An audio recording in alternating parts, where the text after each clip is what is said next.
So, it's time to continue the clearathon for potentially the final day. I say potentially the final day because if y'all really wanted to, you probably could push the timer along and keep this going even longer. Either be it by people showing up with lots of raids, suddenly a big pile of follows, what have you. Now, that sentence may not make any sense, as you may have missed the previous 3 sessions. Somehow. Got 2 pieces of good news for you on that one. One, if you want to see any of the previous sessions, they're all on the YouTube channel at this point. Quite literally, the very last part of yesterday's session, for example, is going to be going up in 2 hours. I split it between the games like I had said I was going to do. So Blaster Master Boy Part 2 is up already, and Konami Crazy Racers Part 2 is going to be going up in 2 hours. Now, the second good thing is I'm going to explain how the clearathon works again, just to make sure anybody that missed it knows what's what. As you can see at the bottom of the screen there's a timer, and there's a clear count. The timer, obviously, is a timer. That is the limiting factor for how long I have to get enough games beaten. But as you can see by the clear count there being 6 out of 5, we've beaten 1 additional game more than I needed to. And for those keeping track, I will go ahead and read you off the list of what we've beaten. We have so far beaten Space Raiders for the GameCube, F-Zero Maximum Velocity for the Game Boy Advance, Zardian for the Super Nintendo, Cool Spot for the Genesis, Blaster Master Boy for the Game Boy, and Konami Crazy Racers for the Game Boy Advance. We've actually got like a decent spread of systems here. And that has, of course, been over the course of 3 other days. We are down to those 4 hours you see there because there has not been any in-between donations or anything this time, so the stream might not end when the 4-hour mark hits. I do have something I want to show off to remind people about something as a addition, but that depends on how I feel by the time we get to the end of those 4 hours and whether y'all extend that. Now, how do you extend that? Donations, subscriptions, follows, bits, raids, basically anything you do other than just regularly watching the stream, is I had no meaningful way of making just watching the stream add to the timer without making it impossible for the timer to ever end. And as much as I would love to be here forever, that's not an option. Now, I'm gonna let this text scroll come back around, so we're gonna talk a little bit more before we get to actually doing a thing. Because I want to read this out for you all because it's a hell of a thing. But this is Doom Troopers for the Super Nintendo. It is, I believe, also on Genesis, but the Super Nintendo version was the one I spotted first, so I just grabbed that. I don't think there's any major differences if there even is a other version. I could have swore I played the Genesis version previously, which is why I was looking for it, but I easily could just have my memory be wrong.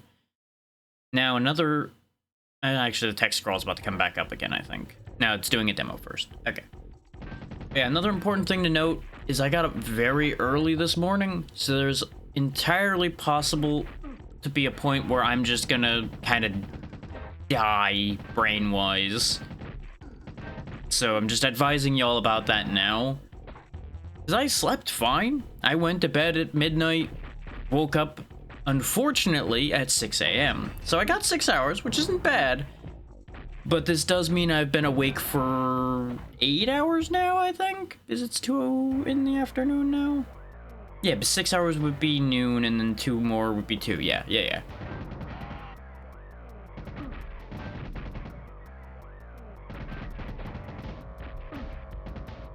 So yeah, that's the current state of things. I feel fine at the moment, and I've got a monster here with me to bolster myself, but obviously that only lasts for so long and only does so much. There's something with the aesthetic of this game that I want to talk about too, but we'll get to that when we get to actual gameplay. We should be looping around to the text scroll here in a second. There it is. For the first time, humanity's about to be snuffed out by the marauding forces of the Dark Legion. Algaroth's evil forces emerge from their portal and establish citadels across the solar system. The mega corporations, desperate to retain their power, unleash the Doom Troopers to cleanse the solar system of the Dark Legion. The Doom Troopers' mission? To annihilate the Dark Legion and force Algaroth back through his portal, trapping him in the Dark Symmetry. I just wanted to draw attention to that and how kind of absurd that whole thing is in its word choice and everything. Because it's the Dark Legion, the Dark Symmetry, the Doom Troopers. It's just so overkill. And it just amuses me to no end. And I believe it's based on a comic book? Question mark? But we'll go ahead and get that timer started and we'll get gameplay on the go now. Not exactly now, I gotta adjust my windows first, but you get the point. No. Give me that screen back. No, bad. Literally the perfect timing there.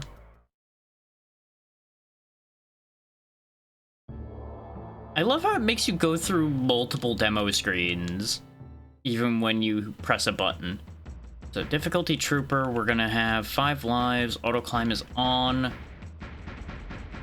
Yep, there we go.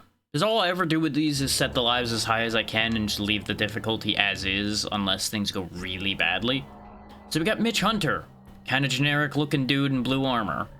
Max Steiner, some kind of undead, I think, and slightly a more grungy armor. When I had played this in the past, I kept playing Max Steiner all the time, and probably going to keep that trend alive. But I want to address something about Mitch Hunter and the enemies we were looking at.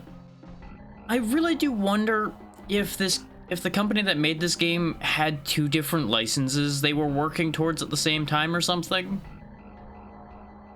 Because he really does look like a slightly armored down Space Marine from Warhammer. And the enemies you saw in the demo really looked like orcs, even down to the weapons being very orky. So I just wanted to point that out. Because even that gun is bolter adjacent. It's very interesting. But it may also be that the comics just borrowed from the same place that Warhammer very obviously borrowed from. Demogonus, the Dark Apostle of Disease, has found a home on Venus. You will go in and hand him an eviction notice. Your insertion point will be 300 meters into the dense western jungle. Find your way along dangerous jungle paths to the mighty waterfall of death. Once across the treacherous waters, wait for sunset so that you may use the cover of darkness to fight your way through the battle-scarred hills surrounding Demogonus' throne of bones. Good luck.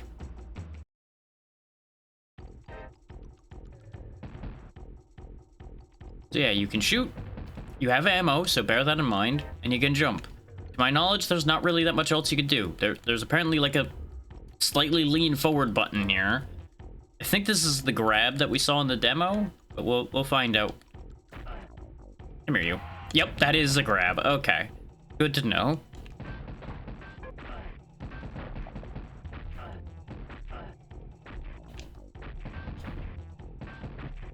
Oh, there we go. There's also an aiming option. You can hold right to aim in all directions. I knew there was a way to do that. It just didn't quite stand out at first. But as you can see, this is not going to be easy necessarily. We've already lost a solid chunk of our health. And don't ask why there's guys just hanging from the trees shooting at us. It's a thing.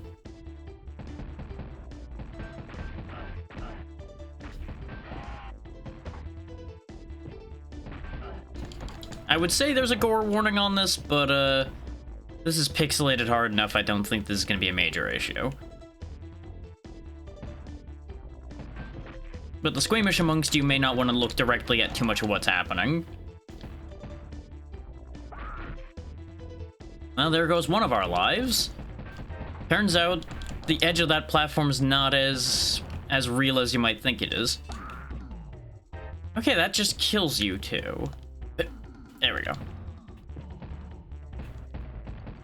I don't really know why that power-up just happened to be, like, in the worst position possible. And of course, we pick up a heal after we'd already died twice. Now, I don't know how the continues or anything look in this game either.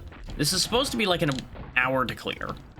So I figured I'd start with this, because I anticipate this being difficult enough that that hour is not going to be accurate.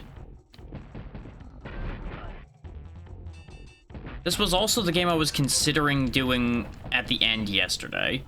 It's like, oh, it's an hour to clear. Sure, that'd probably be doable. And then I remembered prior experience with this game. Because as I mentioned, this is a game that I really had a weird fascination with for a bit, trying to make any kind of sense or make any headway with it.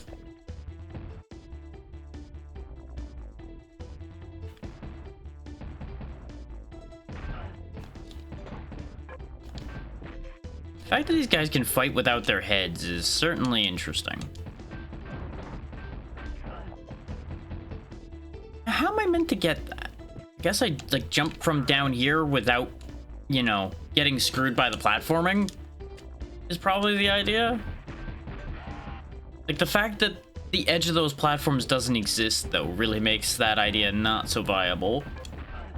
I do like that I can at least shoot forward while I'm moving, though, so I can just kind of do this, as long as I'm willing to burn the ammo. Which I would be willing to assume for the most part's not going to be a huge issue. Come here, you. I was gonna grab him like this. Okay, that does take ammo. That's what I was trying to test. So fun fact, it seems like I could have just kept holding that until I ran out of ammo, because he only exploded when I let go of the button. So there might be a way where that's actually more ammo efficient to do that? Like if I just let go quicker? Oh.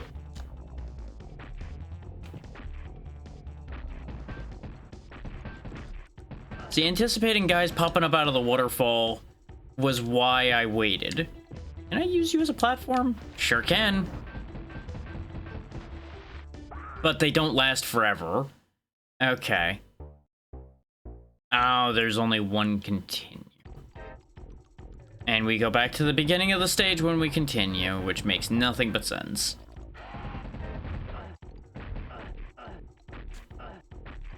So there's a very real possibility we're gonna make, like, no headway here, is what that tells me. I wonder what our other meter there is. Because we've got another number there. Like, I don't know if that's, like, a power-up amount, an alternative weapon, or what. Okay, I have some of it now. Oh, we do have an alt fire. Oh, that's probably what the hoses leading up to his arms were in the larger art we saw. That suddenly makes a lot more sense. We're probably intended to be using that to bypass more of these threats faster. Still not really sure how you get things like that without dying, though. Because even if you jump from the lower platform for that one, you ain't getting that. Like, you have to just, like, jump into the abyss for that, almost. We don't seem to have a double jump or any kind of, like, shoot down to float or anything. So I don't rightly know what they are looking for there. Toasty.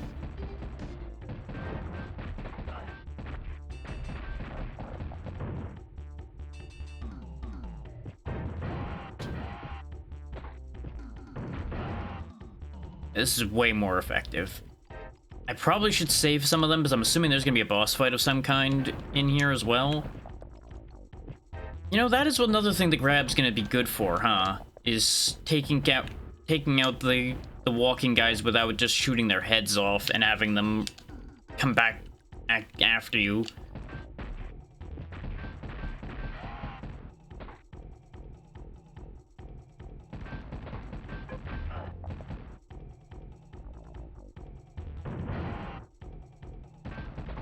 So I'll probably save some of my obliterate, insert target here shots.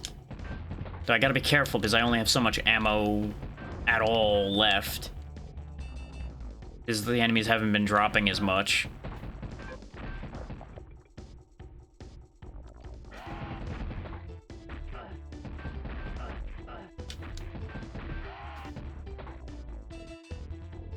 So it seems to be doing a good job about at least making sure I have ammo.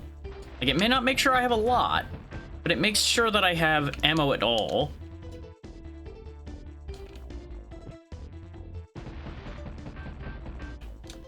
That is so fucking rude. I should have just vaporized that guy. Okay, at least they respawn. Oh, I can't... Did I lose my... I did lose my shots. So what that means is when I die, I lose my special ammo. Well, shit. That's not something I accounted for. If I had realized I was gonna lose that ammo when I died, I would have just used a shot of that when I got up here to begin with.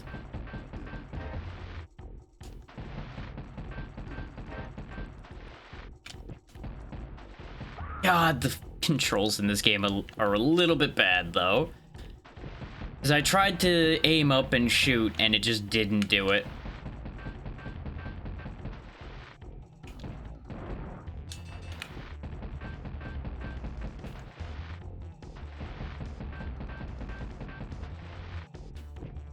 Okay, we gotta cross the waterfall of death. Now realizing how aptly named that is.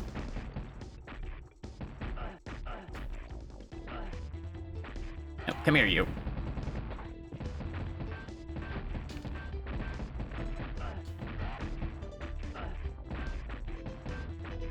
As you can see, we got these melee guys that jump around, too. They're not that big a deal.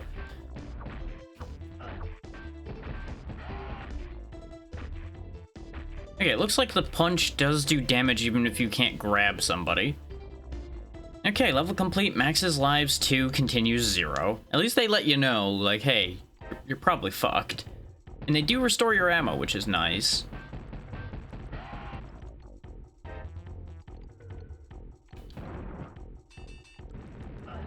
Oh god, you've got a flamethrower. Thankfully, I can outrange your flamethrower, so fuck you and your flamethrower. Can I have this? Can I? Nope. That's a landmine.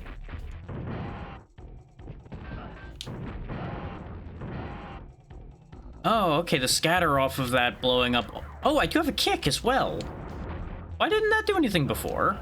I swear I pressed that button before and nothing happened. Oh, kicking, kicking! Gonna kick you to death. There you go. Just kicked you to bits.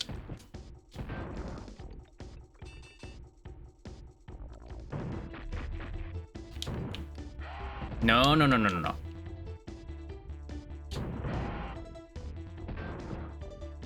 There we go. There's the heal that I needed. Oh, getting comboed.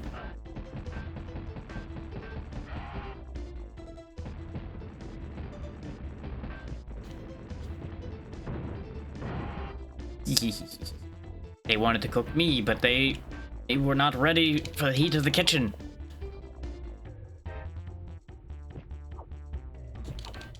The spotlights coming through occasionally are a neat touch. Anyway, this guy's not smart enough to be able to hit me with his sword that should have more range than my foot. But apparently he's stupid, so I will happily take advantage of him being stupid.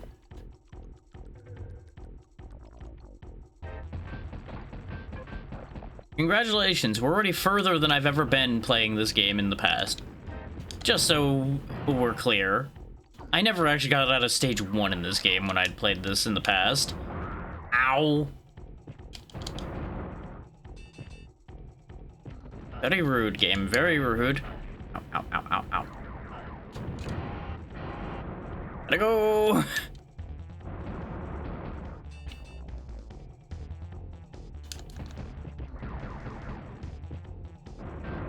Okay, good, that hurts them too. So actually I can use their own artillery against them, is what that means. which will be very useful to us, potentially. Remember I said the spotlight's a neat touch? I suddenly hate it.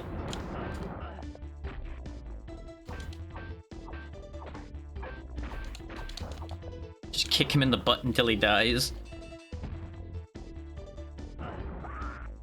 Apparently I landed on that landmine.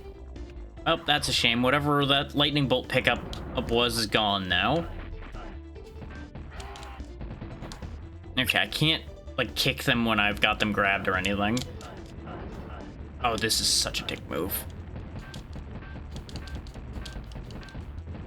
Like, with where that flamethrower was positioned, I should have been able to just rush it. Yeah, got a guy with a big gun here. Thankfully, not so big a brain on the big gun man. But once again, just a bit of kicking in the butt sorts him out. We must have gained a life somewhere, because we still have 2 lives even though I died. Okay, you've... Oh, I see. He's filling up the arena with acid puke, I'm assuming. He looks like a crash test dummy, though.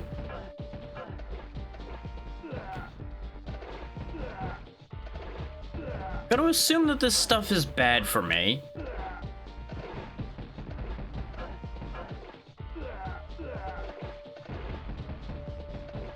Seem to have a no-win situation here, too.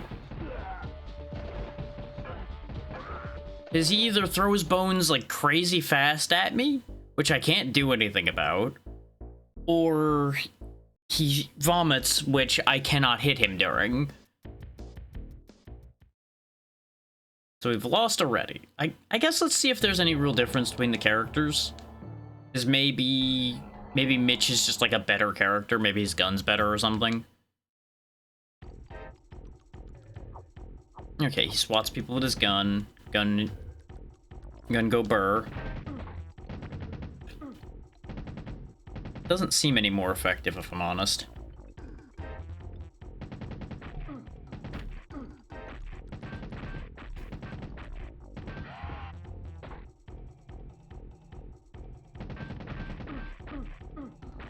The way they rapid fire sometimes kind of boggles my mind still.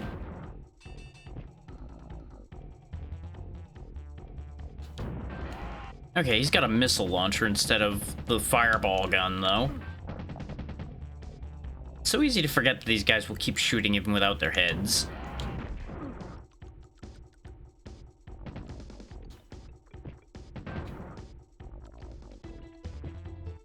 I'm gonna do a science here.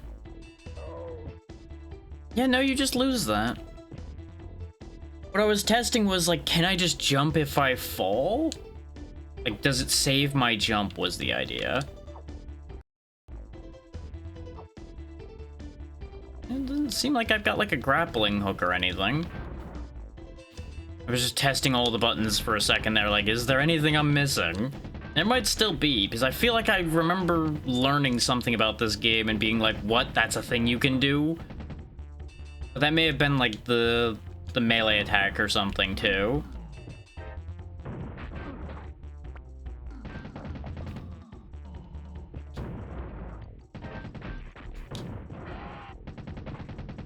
I may have to try to just have some special ammo on hand for the boss fight, though, like I had talked about doing before. Oh, his missiles home in, though. Okay. That's actually kind of huge.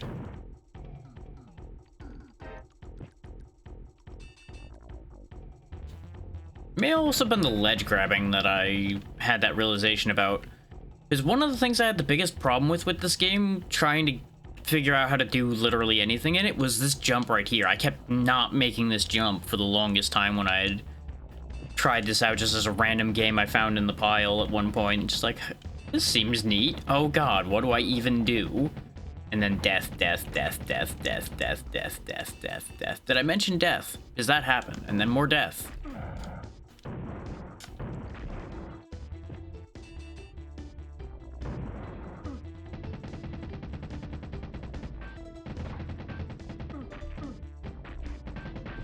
Like, the brutality of what happens to the enemies really is still about on par with the brutality you experience as a player playing this game.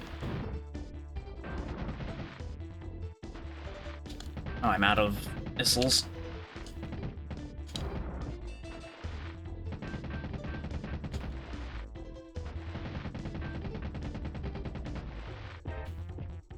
Okay, got across that first try this time at least.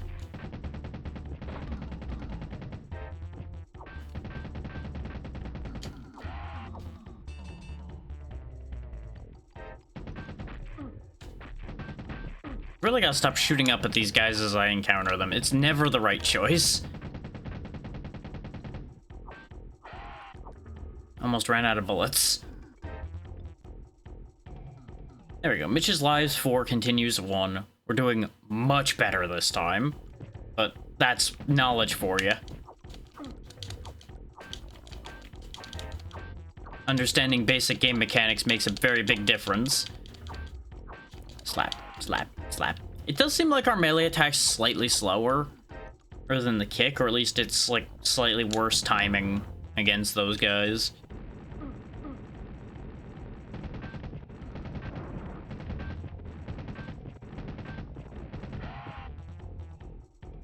Thank you for the power-up. Now perish.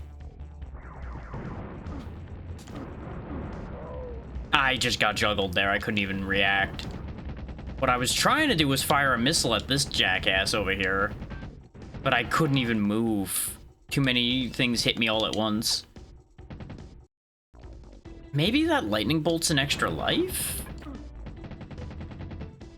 Yeah, because I still have 4 and we did just die, so yeah. The lightning bolt's an extra life. Good to know.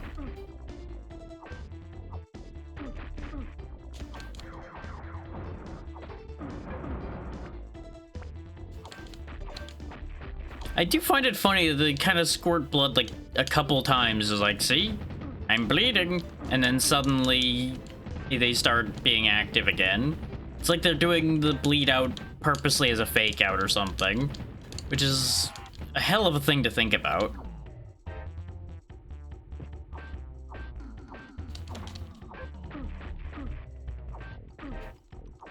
They arguably become more dangerous without their head, as they just fire wildly.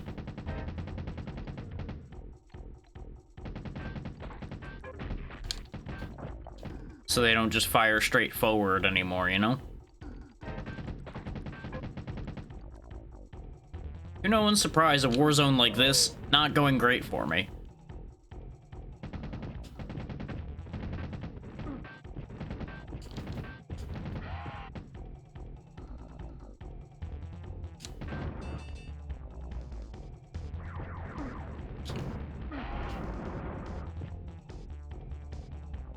I do wonder if another guy will be able to like get on a gun if I let them have the opportunity to try. I don't want to know badly enough to let them do it, but it is a curiosity within my brain.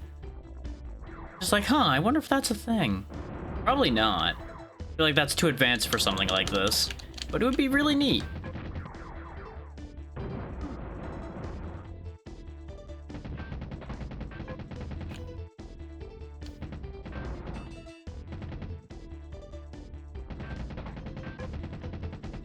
I think part of what's getting me in trouble here is I'm actually trying to go through this too methodically, like I'm taking my time moving forward and being careful. I may just be better served by just rushing, because I leave a lot of the enemies behind. Case in point, we actually got through there pretty clean compared to the first try. Now it's back to that acid-spewing Bone Man.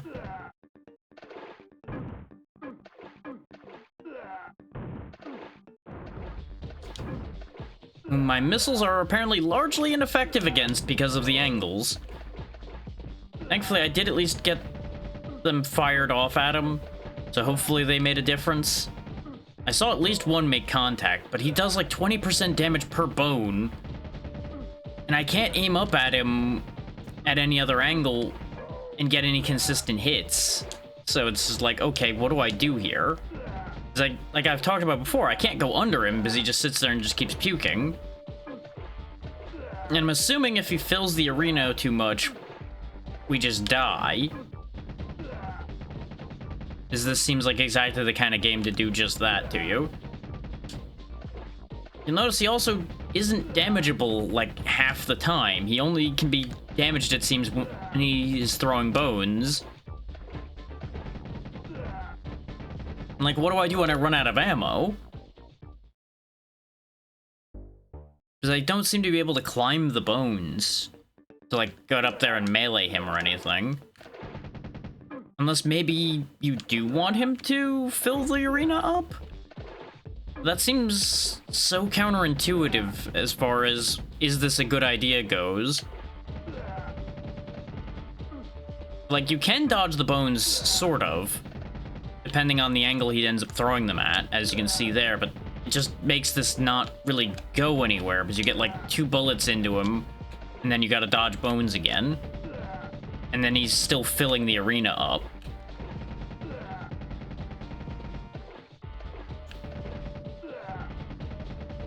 Not to mention, because of having to fight with his iframes, you're just burning through ammo like it's going out of style.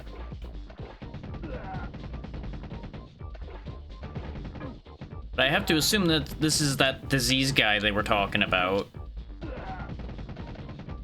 in the, like, little intro blurb for the stage.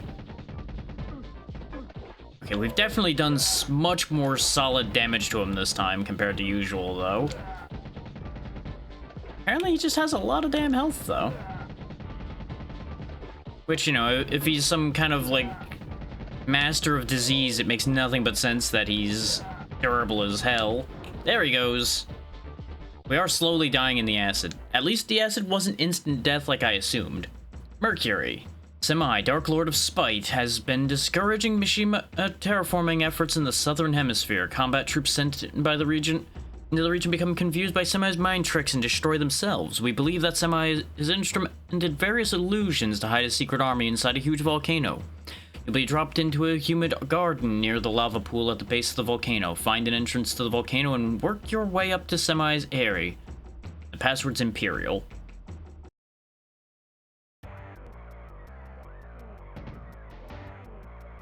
This really just looks like a damn Earthworm Jim level at this, right?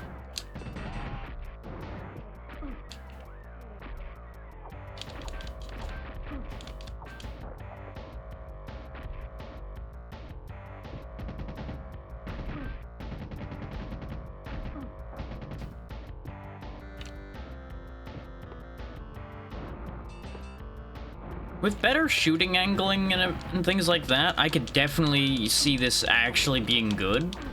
As it stands, it's not bad. It's just a little, like, needlessly brutal to the player. Like, I'm not even talking the blood and gore everywhere. I'm talking just the amount it's just kicking my ass. Just because it can.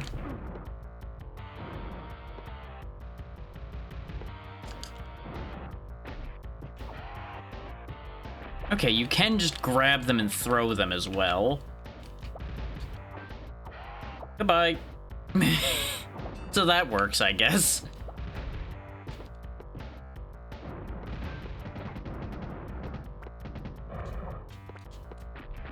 Oh, the thing I picked up was not rockets. Okay. That has accomplished the opposite of what I wanted.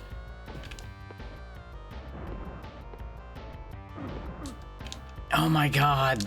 The guy that was off screen shot me enough to push me off of there. Alright. Come here, you.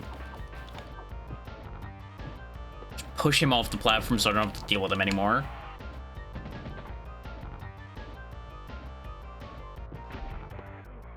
Yep, just disregard that guy.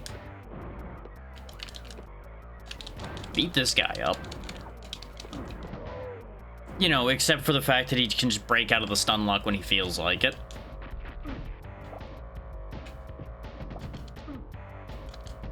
Game, I would like input on anything.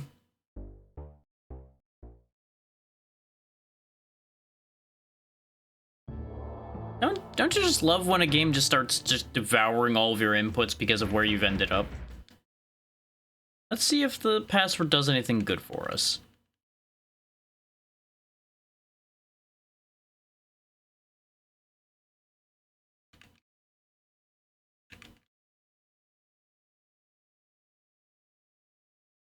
gonna take me a minute here.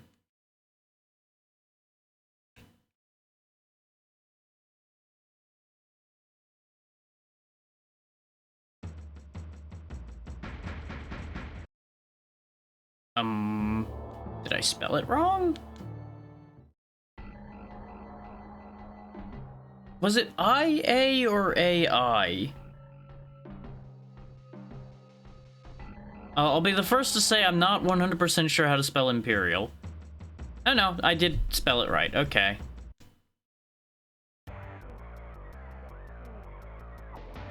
Got a full set of 5 lives, which I didn't have when I got here, so I think it like gives you your full complement of everything back.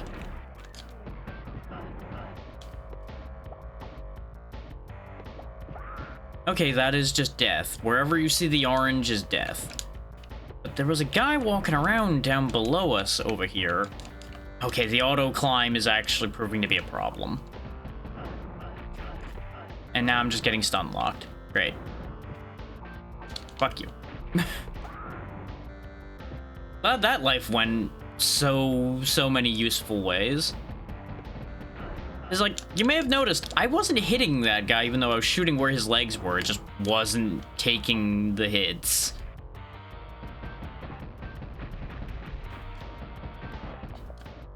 Like there seems to be a lot of, to put it politely, quirks with this one.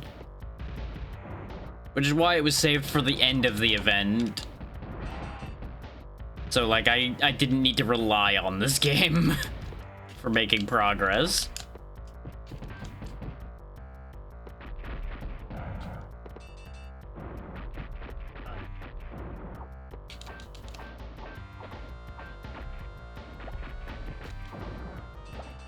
Okay, that was just more ammo. That's what I get for hoping for more than that, I suppose. Like, the enemies respawn very rapidly. They have knockback and stunning. Like, it is just really brutal. Like, at least we have knockback and hit stun sometimes. Like, I would love to say we always have hit stun, but we clearly don't. Because there have been times where they've just ignored that as a concept and just went on to fuck my shit up anyway. And where it respawns you sure is a fucking choice sometimes. Like, we crossed all this ground here, and as far as I could tell, there was no, like, visible checkpoint that I touched or anything. So it just kind of happened. It's all very interesting, to put it politely. No, come here, yo.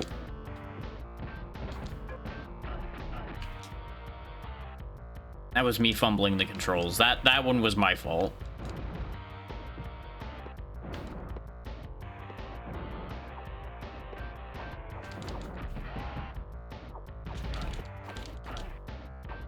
I'm so glad you get a fucking wake-up attack with a gun. What? Okay. Oh, I'm confused now. And I'm getting stun locked. I'm stun locked. Help. I cannot move.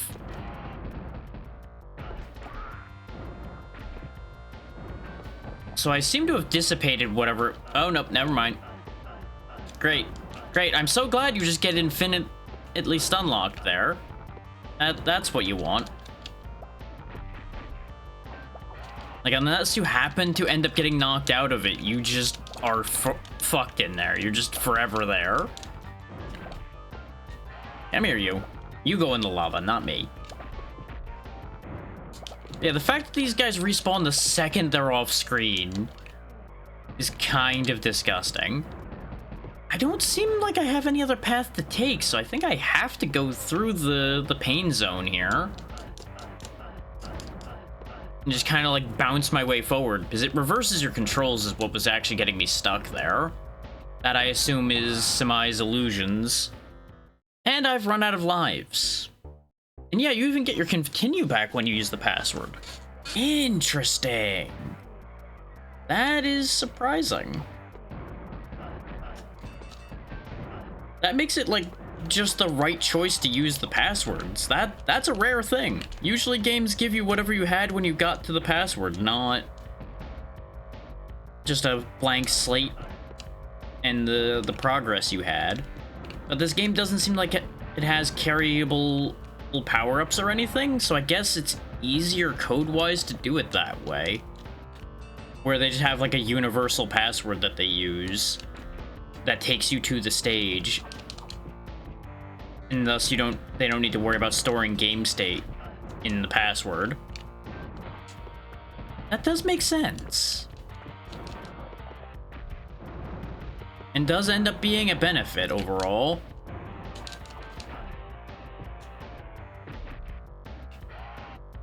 Remember, killing most of these guys is not a benefit, because it wastes ammo and wastes my health. I need them not in my way.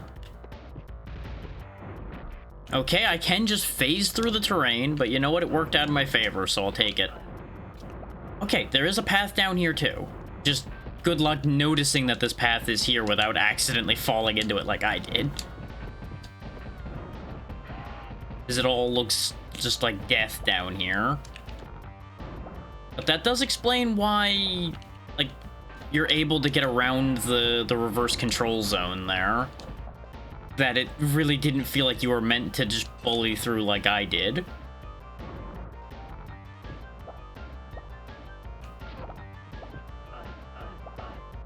Of course, there's just another one right there, which you can obviously tell it's gonna be there because it's the whatever these plant things are doing it. But what were you meant to do to get around that one? I guess maybe there was just like a specific jump I could have done to avoid it, like I did the second time. Because I saw it was there, but I didn't see any of the sparkling, so I'm like, oh, maybe that one's just fine. Maybe it's a fake out. And no. Well, yes, but no. It was a fake out, just not the fake out that I thought it was. There's health up there. I would like that. Not gonna be able to get it, but I would like that. I thought it was falling to my death. Wait, end of stage. Get me out of here.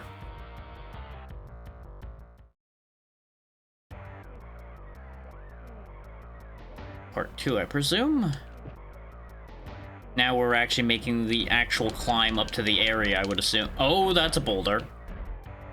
Thank you, boulder. Very cool. You actually hurt me very little and killed my enemies. 10 out of 10 would let boulder happen again. Oh, it seems like that's spawning more dudes. I keep getting caught on the ledges because I'm getting bounced around uncontrollably.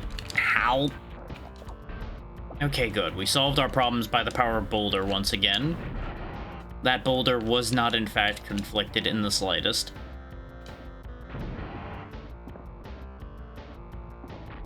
Well, that was almost bad.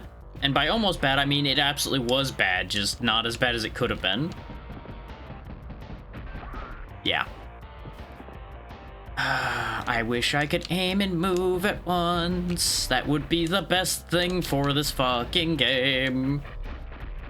Like, that to my mind would be a huge game changer just on its own. Being able to aim in multiple directions and move at the same time would be a massive improvement for this game.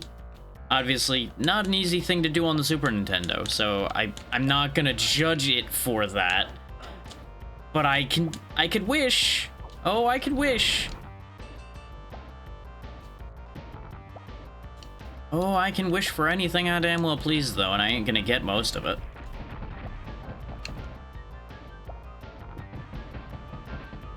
Nope. Nope. Fuck you. Nope. Nope. Nope. Nope. Nope. Nope. Ah. I was hoping to save ammo by getting away with doing that. Which we got away with doing it for a while. Just, I shouldn't have tried to do it against two of them. That was the problem. Okay, this is just a thing over here, I guess. A place where I can get more rocks thrown at me. Got another enemy spawner down there, which I don't seem to need to deal with, so I'm just gonna ignore it. That was a shame for that guy, goddamn. And that's just one of those, well, rip that fucking guy moments. Boot, boot, boot, boot, boot, boot, boot. And then suddenly his innards fall out after just getting kicked in the chest repeatedly. Boop, boop, boop. I needed to get rid of him so his buddy up here didn't cause me too much of a problem. Like, I gotta give this game credit for, like, animation quality, for example. Because even just, like, your rotation here is actually, like, really smooth, and you get some very good angles from it. Yeah, you know what? Fair, Natra.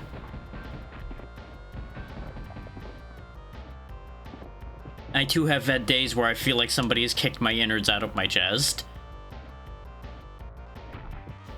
It's called allergies, usually.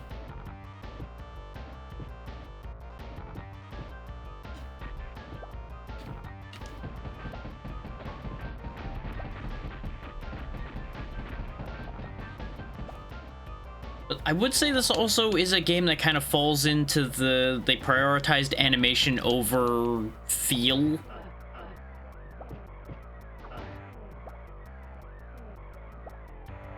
Oh, have you actually been taking a swing at that recently, or is that just like a general thing?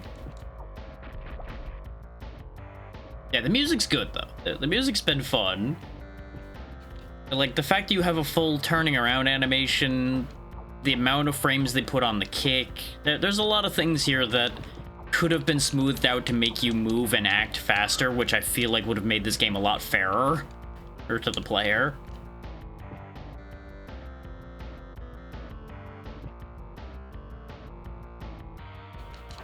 Because you won't be able to tell because of the way it animates and everything, but it definitely plays a bit stiff. Like, you probably can tell to a certain degree based on how things are going, but it definitely is. That is a rough point in the game, to be fair, depending on how you're set up. You'll see just how rough it'll be when I get to it, when we finally get Dark Souls 2 done, start 3, which is going to take, you know, a while, considering it's probably 2 sessions away from completion, and this obviously interrupted it.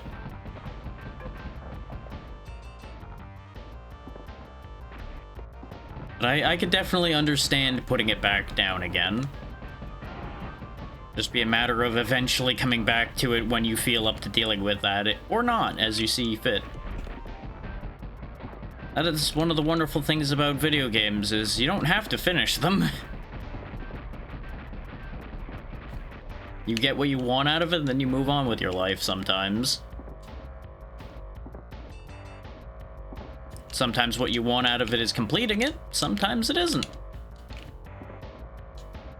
Okay, I guess that's not a grabbable ledge, huh? Okay.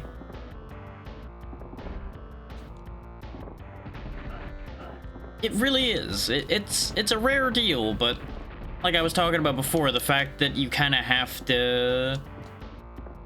like, it doesn't have to store information makes a restore state like that actually possible.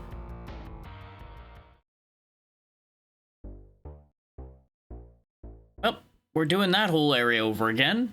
I would love to know how he hit me. Howdy, Peachy. How's it going? You're just in time for me to have died to an enemy not even moving their hands, and I'm confused. Same, honestly. I do appreciate that the game actually remembers the password. Like, I don't have to type it in every time. We'll go back. I'm just gonna keep going back and forth from character to character until something works.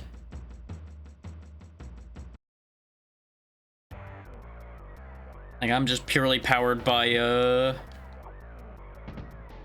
energy drink right now, but you know what? It's working well enough, so we'll take it and we'll roll with it. Well, bear in mind, there's a lot of information it has to convey for that, so that makes sense that the password would be long. It's like every letter of a password, for example, is usually multiple pieces of information at once. Though sometimes they stored very singular pieces of information in every bit of a password, which is how you end up with passwords that are like 15 character plus long. Is like there'll be one for how many lives you have, one for how many power-ups you have, what have you, depending on the game. Obviously for an RPG like Golden Sun, that gets even longer.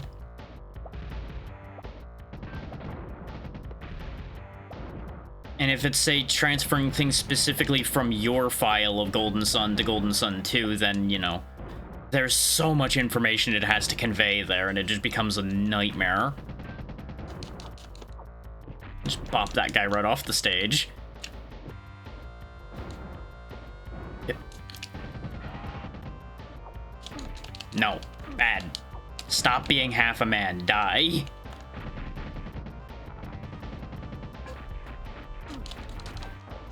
Consider being full dead instead of half dead. Nope. You come here. Nope. You come here. Come here. We need to have a talk. You and I need to have a conversation. And it's about how you're supposed to be dead. That was mildly upsetting. What has just transpired there. Oh, and I just realized one of my windows is misaligned again. There we go. Fix that. Thankfully, at least that's a one-click fix. Now we're going through this dance again. Yup. Any, like, console games and such would obviously have that problem. Which is where most passwords were, so you basically just never got to copy-paste a password. Or in its own time. But good luck with work.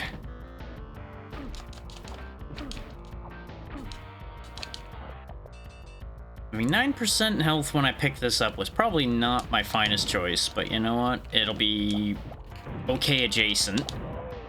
Or I'm gonna get my toe touched by a fireball and just die instantly.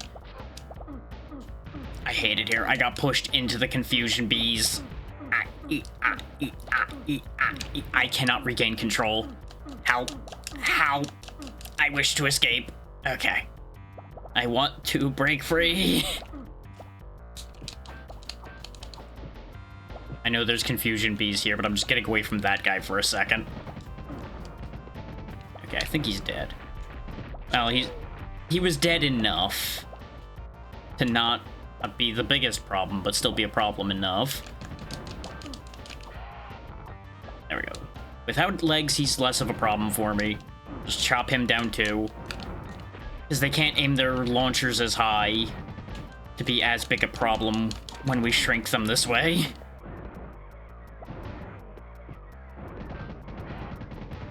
Get me out of here. I would have loved to go back for that power-up, but I wanted out of there badly enough. Okay. Now we're at least in the second section. Not that it's much better, but you know what? We take somewhat better over not better at all sometimes with these games.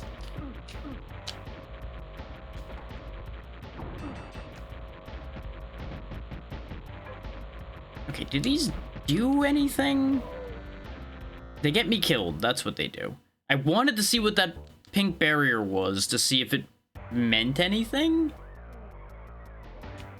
But I do think they're just a trap. Considering there's that lava plume right next to it, I feel like that's them hinting at you like, hey, don't bother with that. It doesn't do anything. You will just die.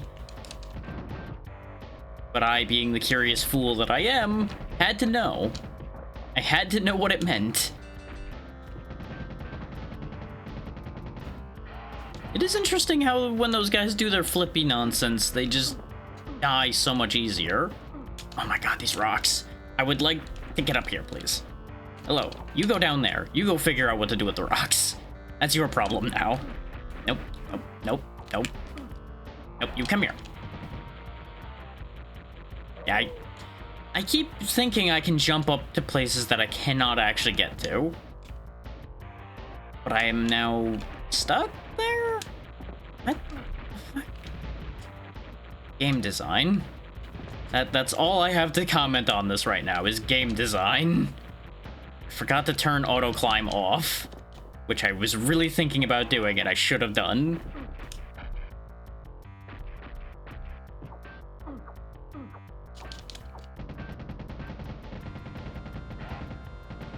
What's up, Clancy? As you can see, we are, you know, mildly in hell right now. Business as usual.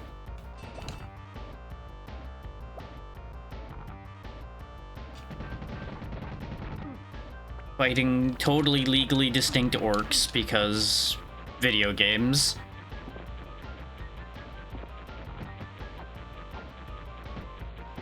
Okay, yeah, that seems to do just nothing. Alright. And I can climb up here. Okay. Let's just go this way then. I think that guy jumped... Oh no. I was gonna say, I thought he jumped up and got clobbered by rocks. But instead he sent me all the way back here because... checkpoint reasons. I still don't understand this game's checkpointing at all, because it really seems like it just kind of picks a spot that it feels like it wants to checkpoint you today, and that's where you will be checkpointed at.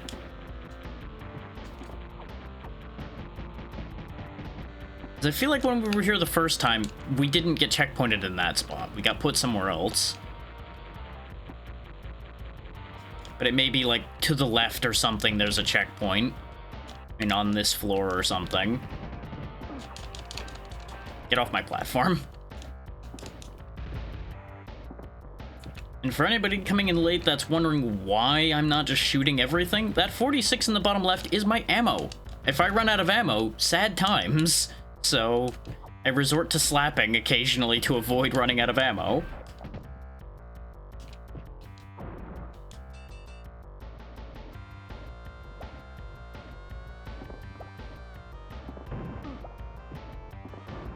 Yeah, I'm kind of glad he dodged that missile because it meant it killed his friend instead. It was going to be more of a problem. At least we have iframes while we're climbing. Got that going for us.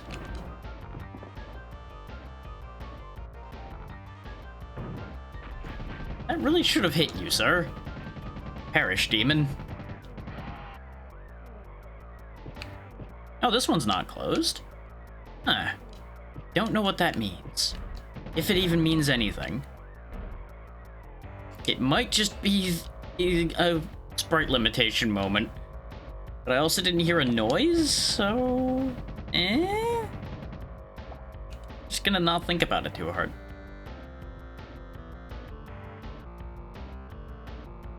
That is also not the exit, because we have to keep climbing higher.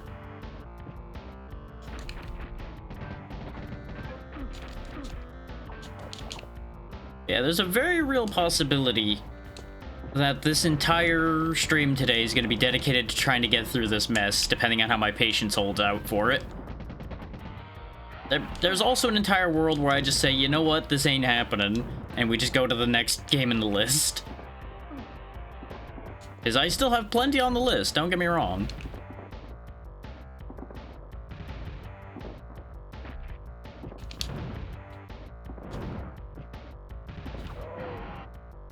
Thank you, very inefficient missile, for just missing completely and then being very bad about circling around. And there was a heal. There was a full heal just sitting right there. Of course there was. Why wouldn't there be? Just like there would be a boulder sitting right there. Oh, coming through. Not even gonna bother with him. Okay, we have 2 lives, no continues to fight a boss we haven't seen yet. Is this an important ping that I need to worry about before I go fight this? We also get a chance to enjoy the music for this room. Okay, no, this is not a vitally important ping. Well, win or lose, we're probably going to see this boss fight through before the ads happen, but they are coming up in 2 minutes, so be advised.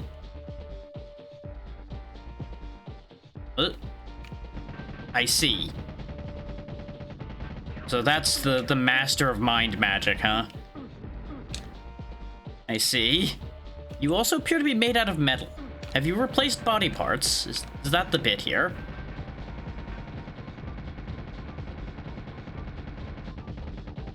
This is so far deceptively easier than the previous boss, and I'm concerned. Like, the laser hurts a lot, but they don't shoot the laser a ton, so it's... question mark.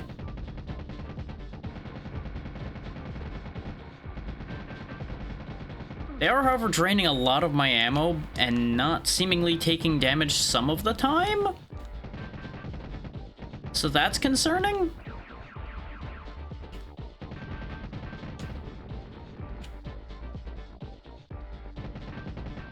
Is it the staff I'm shooting? No.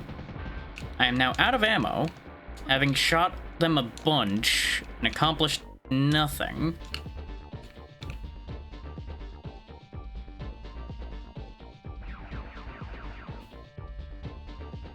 Now I'm kind of forced to melee them, and I don't think I even can.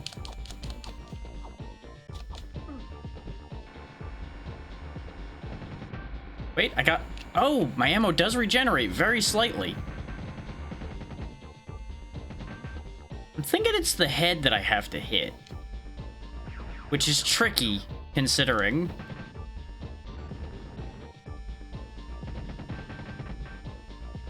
Both the fact that our gun is inaccurate as hell and the angle. Oh, wait, no? Huh. That was an entire confusing set of circumstances that just happened there. Because it seemed like their own missile hurt them? And I have a couple theories as to why. One being, I think they might have used the exact same settings, essentially, in the code for the missile he uses. So it ended up behaving the same as if it was me shooting the missile at him. Okay, climb is L. I need to remember that. And we do know all the other buttons. Okay. Wanted to double check to make sure I wasn't missing any buttons. The ads are kicking in now, though, so we'll see what ends up happening here in a minute. I will probably just run forward back through places we've been already, because you won't miss anything that you haven't already seen.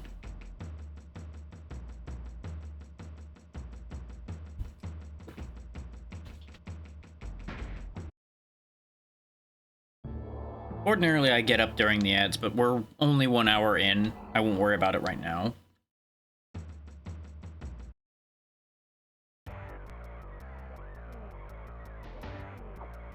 But with auto climb off, I may have a little bit more mobility to use to my advantage, is the theory here. Whether it'll work out? Good question. That's what these theories are for, is figuring out whether things work or not. But I should be able to platform a bit better without just getting stuck on things constantly.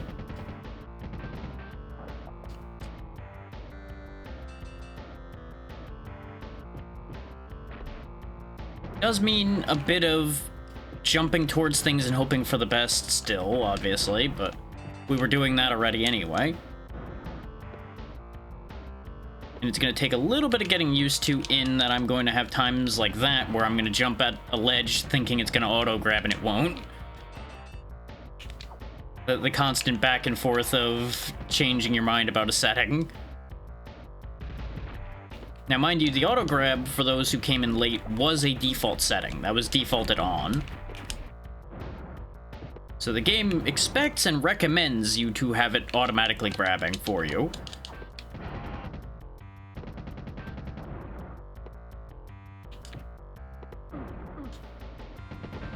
Yeah, I could not get my gun angled quick enough to deal with that.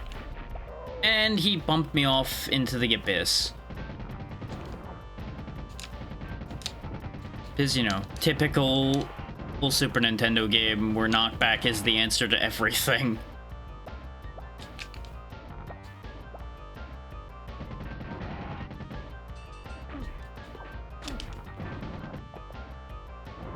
Okay, we got missiles, so remember to use them if I need them. Or, you know, lose them because my jump got eaten and I immediately run into reverse controls that send me off into the abyss. Because that's how these things work. I don't know what it is about how they coded slopes in this game, but slopes seem to be very questionable. Because y'all may have noticed it when we were in the earlier stage playing as Max. The time where I just went sliding down the slope in my falling animation the whole way. Which was just a magical experience in and of itself. Let's check what that item up there is. Because it might be weapon ammo, it might be health. It was an extra life like I was hoping. At least, I think the lightning bolts are extra lives. That was my running theory before.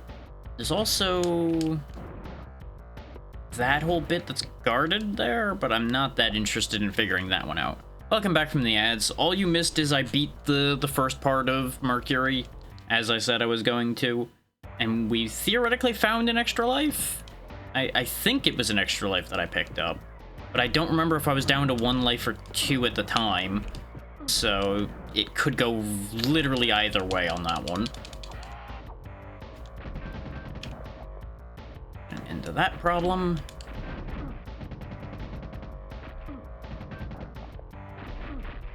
Don't you love it when you manage to jump over a power-up that's floating in the air in front of you and then die? Because, you know, wouldn't want you to be able to get that health. That would be helpful. Can't have that.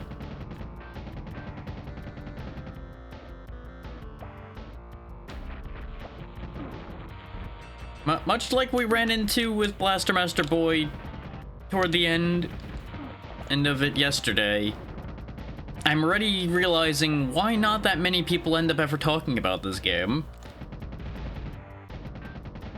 Like, I've heard this game mentioned, but only in, like, the most obscure and niche of contexts.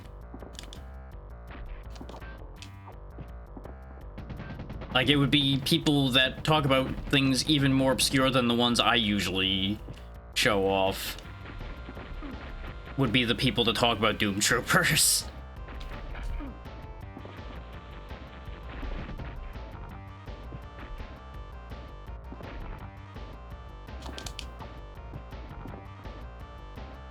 Like that's the layer of, like, nobody talks about this that I've seen this left at. And bit by bit, I understand why.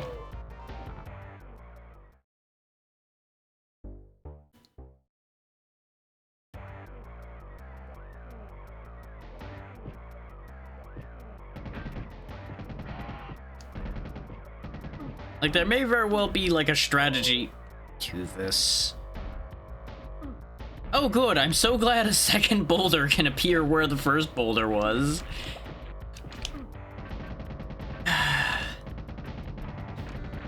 See, you might think that I would be much angrier at this.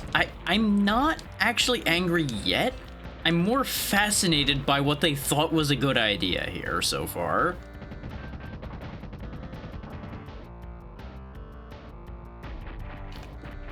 Because, like, I see how some of this was put together, and I see the logic behind how some of this was put together, and then there's parts that I'm just like, but why though?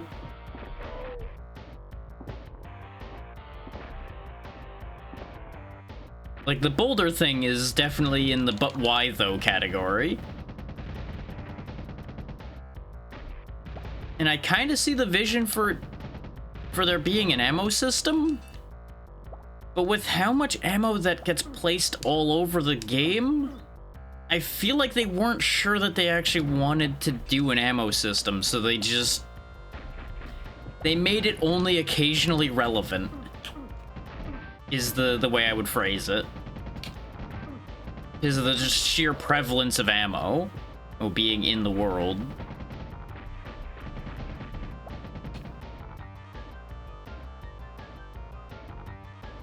But I feel like if they had made all of those ammo pickups into, like, health pickups or other useful things, this would be an entirely different game and probably a bit too easy? So I see why they couldn't just do that. Now, the other side of the coin being, they could have just made like half the power-ups and have them all be health instead of needing to have ammo. Or like all health and special ammo, for example, considering the special ammo is very useful sometimes.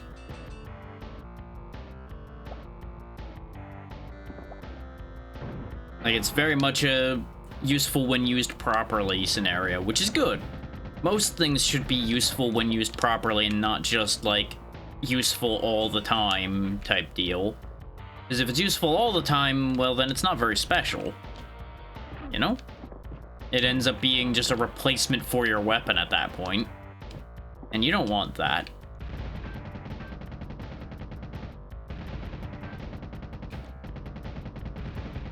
As it stands, the melee almost seems like a replacement for the gun.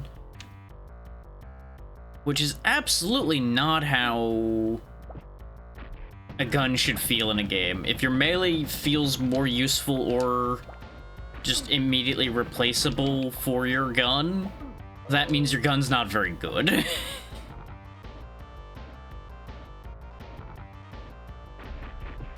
Now, obviously, it's not 100% replacing because there are way too many situations where your melee can't reach something, for example.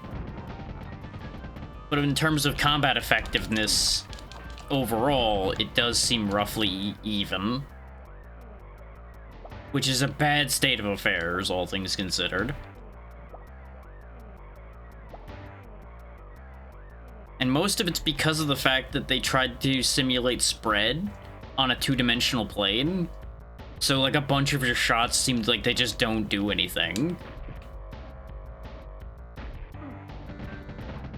Which is neat from an animation and visual perspective, but not great from a game feel perspective. Which is a very interesting divide to have to worry about. But it is a divide you would have to worry about in game design. Because both aspects are important. Because, like, the ideal scenario is your game both feels good and looks good. But that is a hard scenario to manage to make happen completely. And obviously, even then, there's no guarantee of that. Like, even if you land it in terms of what you and your group want, it's not going to apply for everybody.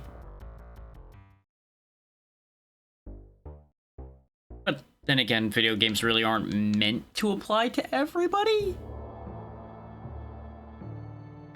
Like, I don't know if that's just a me thing, but I feel like that's just a true statement, is it doesn't have to have universal appeal. It just has to appeal to enough people that you can, you know, actually make money on the game. Or at least make enough back that you're not doomed.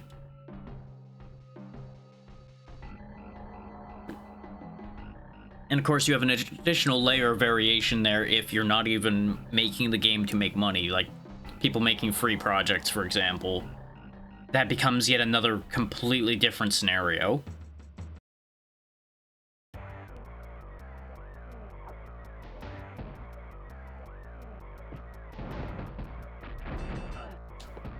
And of course, you know, I'm just a streamer. You don't have to take my word about any of that completely. This is me just filling the air with thoughts while I get my shit pushed in.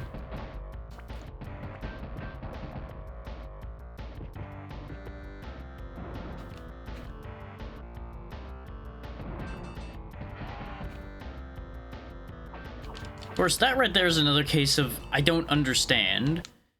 And I'm gonna pause to explain this. That enemy I just jumped up to, he died incredibly quickly. And I have no idea why. But this is exactly the kind of thing I'm talking about. As far as I'm aware, these two characters do the same damage with their attacks. So why did that destroy that one so quickly? Especially since it took more shots to deal with the exact same enemy just a few feet before. You know, it's weird.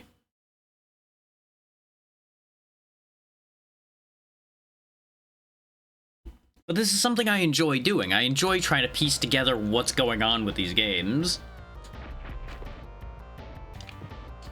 Which is part of why I enjoy playing the weird old stuff a lot. Because unless you seek out somebody having dissected a lot of these older titles, you're not gonna get answers about any of that, really. And that's a good thing.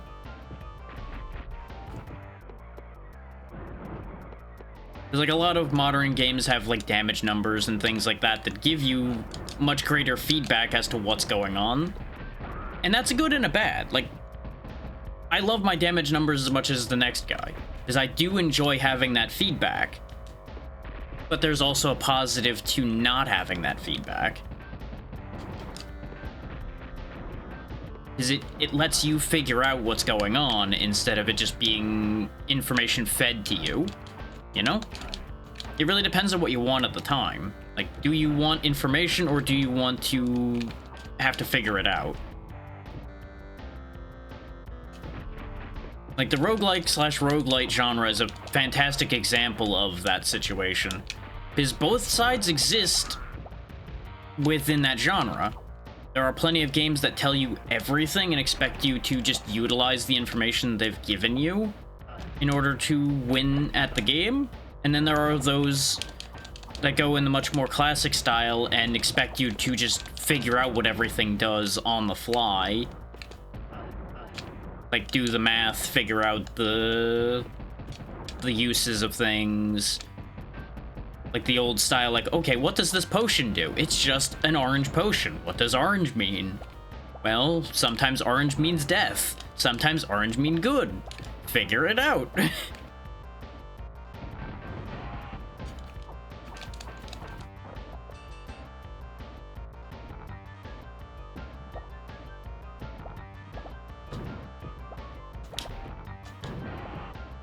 I was hoping that I'd be able to shoot him preemptively, but I didn't quite land it.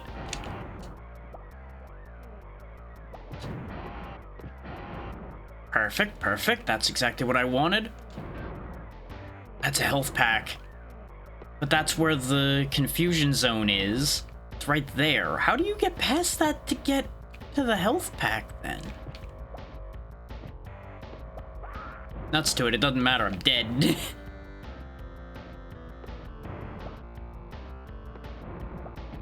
And of course, for those who missed that, you lose your special ammo when you die, so we don't have the rest of those fireballs anymore.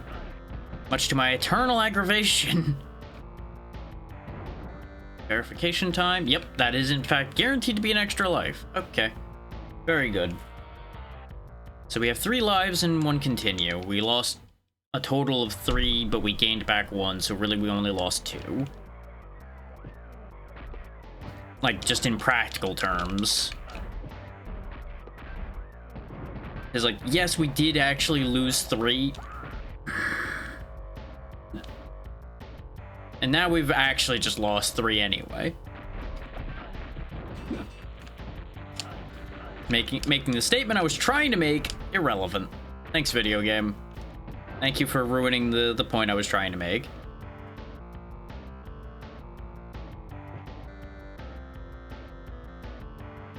I don't think it has needed to be. It has ended up being because people have wanted it to be, is the trick. Like, there is still plenty of room for more complex things, and there is an audience for that.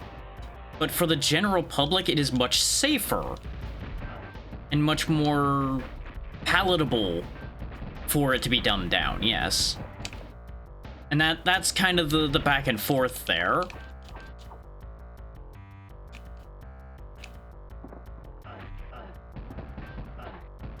Is like there's a benefit to both. So there's also the extra layer of we have more room for things to be more clearly presented to the player as well. Because of no longer having like cartridge limitations or any of that to worry about. Particularly. But how you doing, Char? As you can see, I'm doing what I do best, suffering while talking about game design in a at a layer way more complicated than I have any business to be talking about.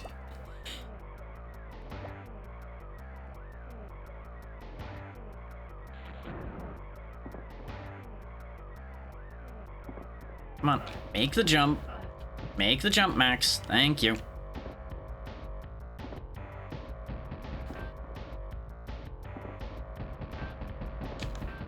Shove him off the ledge because I don't need to deal with him.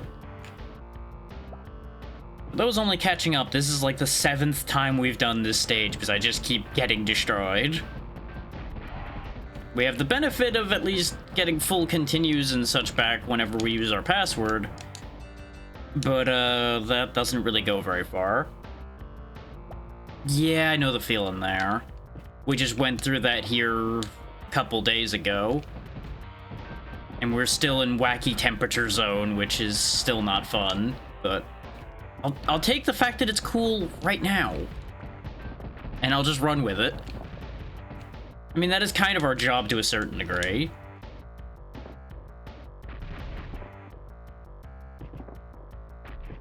Like, we are meant to be opinionated to a degree.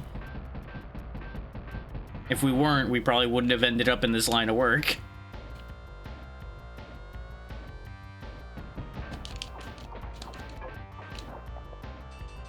Just kick that man into pudding. That's the wrong way. You would think, with how many times we've gone through this stage, I would remember the correct path to take through here to get through here relatively painlessly. But nope, I'ma keep forgetting.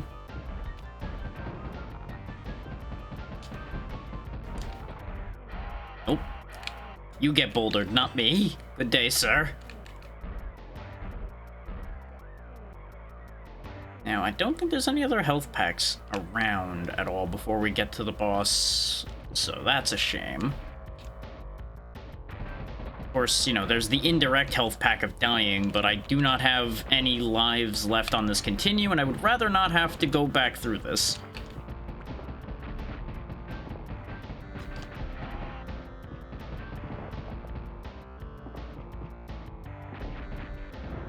There we go. There was, in fact, a health pack. Best news of the day right there. Here, you enjoy playing with Boulder. I'm leaving. Goodbye. That's kind of the back and forth as well, yeah. Is it's very genre dependent, I think, is part of the thing. Because people have different expectations in different genres. Like, there's still an overall push to being more readable.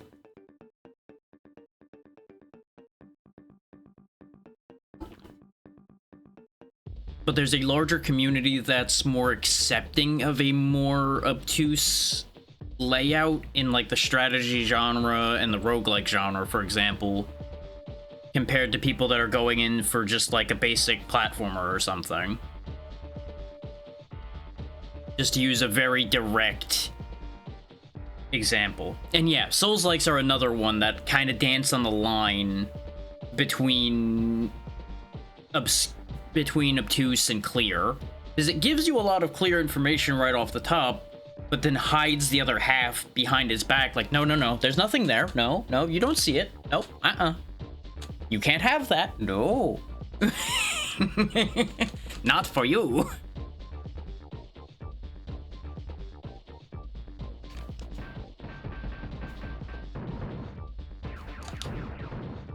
Okay, I still have less information than I did before about how to harm this man. Because when we did this fight earlier, we were doing damage by doing the exact same thing I'm doing right now, and now it's not working, but it worked before. Fascinating. Ow, lasers, ow, lasers. Now, if it's anything like the first boss was, there's just specific times where they can be hurt. See, like there, I'm doing a lot of damage suddenly. And I think I understand why, but I think I don't understand either. Which is a very unhelpful statement, I know, but I can only do with what I know and what I understand. Yeah, but see, I'm shooting him pretty directly right now, and it's not doing anything. But that was the exact same scenario we just had a moment ago. I'm gonna pause to get this thought out entirely. The theory was when he had his arm outstretched and released his little spinner thing was the vulnerable point. But I shot him in the hand while his hand was fully outstretched that time and nothing happened. His head's not the weak point because I shot him directly in the face repeatedly and nothing happened. Shot him in the staff, nothing happened. But we were standing to his right with the other character and just fired wildly at him, and we were dealing damage.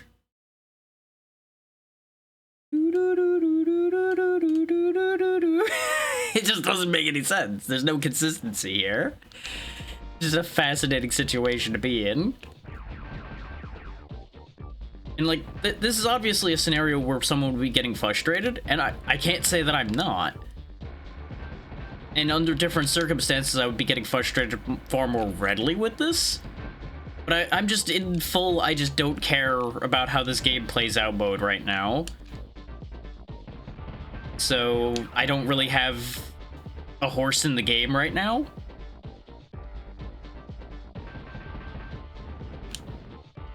Is that's the benefit of the situation I'm in specifically right now, where I'm a game ahead of the target. And until somebody decides to increase that count.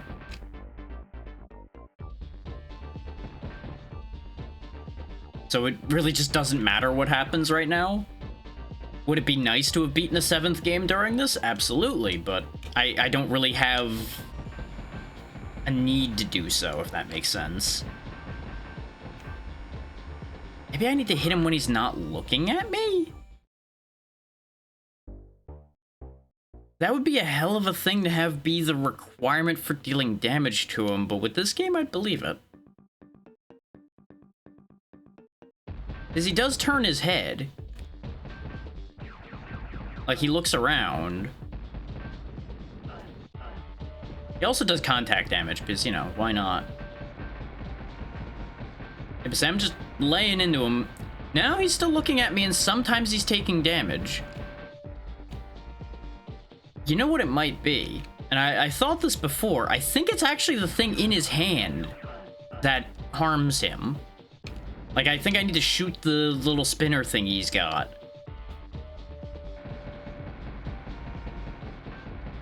No, because I hit it there and it didn't do damage. Unless maybe I need to shoot it till it starts smoking and then shoot him? That's just dumb enough to be true. But that does mean that there's long periods of time where I can't deal damage. Damage to the boss, which is annoying. That is correct, though. But it looks like it's doing damage to him when it's smoking. Not that I'm shooting him and doing damage once it starts smoking. Yeah, I had no room to move anymore.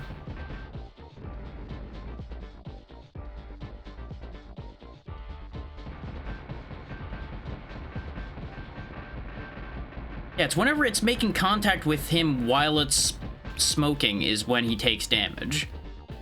What a weird boss mechanic. Like, I'm kind of down with that idea, but at the same time, I'm like, huh. But why, though?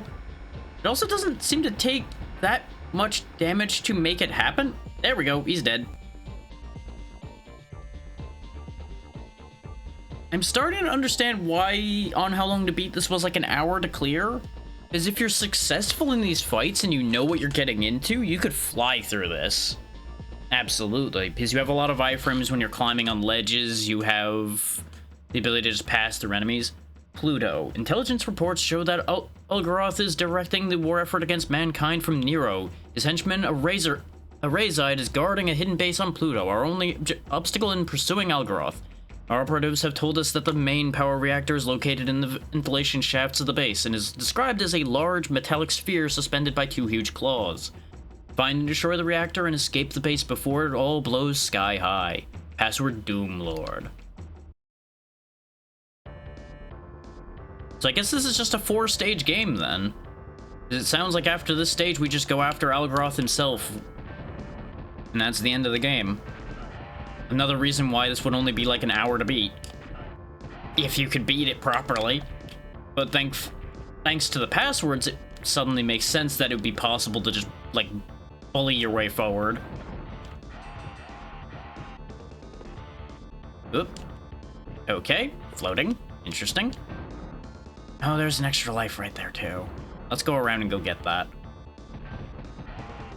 Can I just say that I'm grateful that even though Udo is an ice planet, they didn't give this place ice physics? Because that would have been terrible. Oh, the extra life despawned. Well, never mind. It was a good dream, I guess.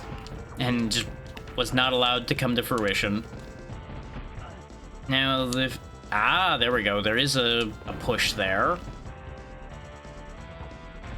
It seemed like there would be, like, a thing sending you further over here. Whoop! You just have to catch the wind correctly. Which, I think that might be another thing about this game. I already was talking about consistency, but I'm gonna put a finer point on that.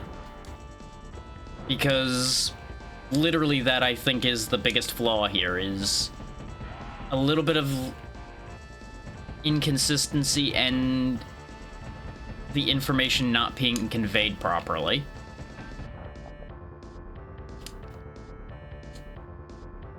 Is making you have to figure it out can be fine. Okay, those are spikes. Well, I'm not getting whatever's in that box then, because I cannot get back around.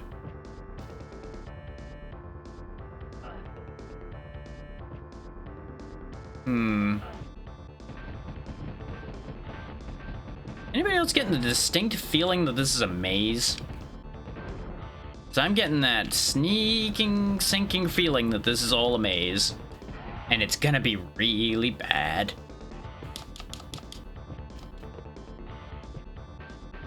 Punch, punch, punch. Get out of here.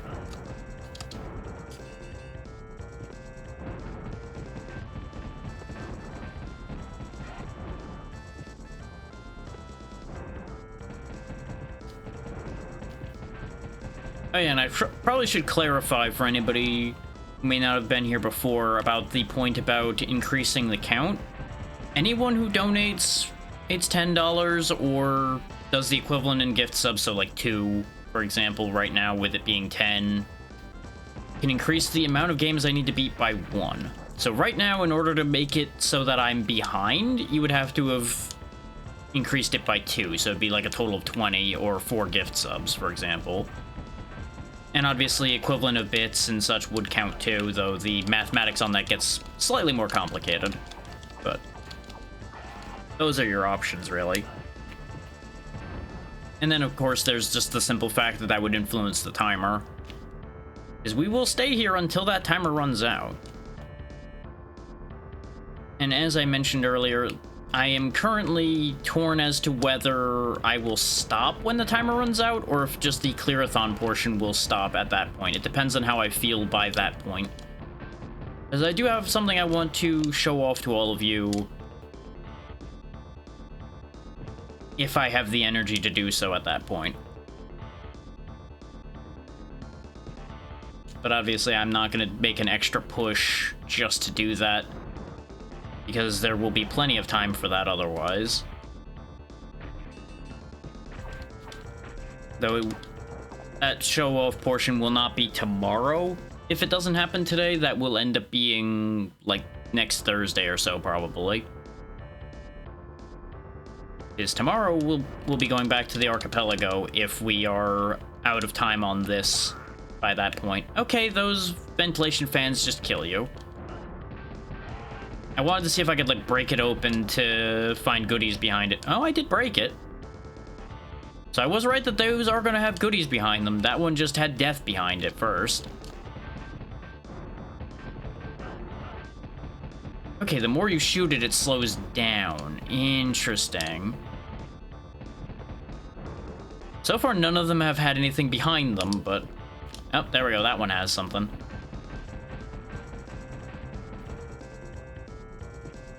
Of course, I can't jump high enough to reach that now, so we're just kind of stuck down here.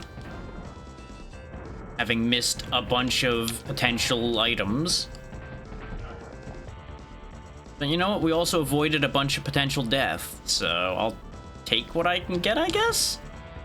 Break that panel. I don't know what that does. I'm assuming it's my target, though. I probably need to break enough of those to, like, break the reactor or something silly like that.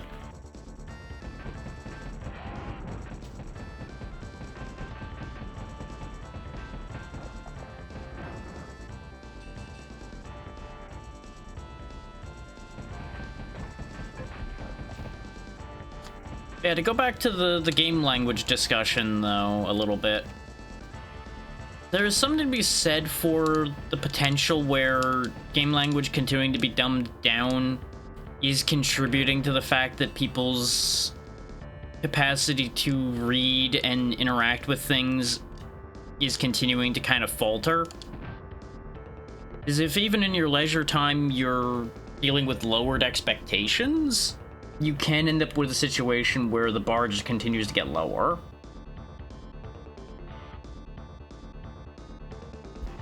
That's not to say they don't challenge you in different ways, but it is a possibility. I'm not going to say that it's true because I don't entirely feel like that's the case, but it is something to think about.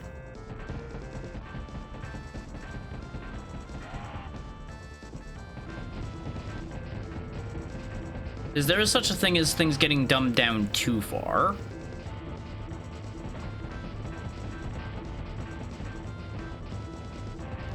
I'm assuming this is the thing I need to break. I just don't know if I'm supposed to, like, physically break it or not. It's reacting to being shot, so I feel like shooting it is an answer. We're gonna let our ammo regenerate a little bit here and then see what happens.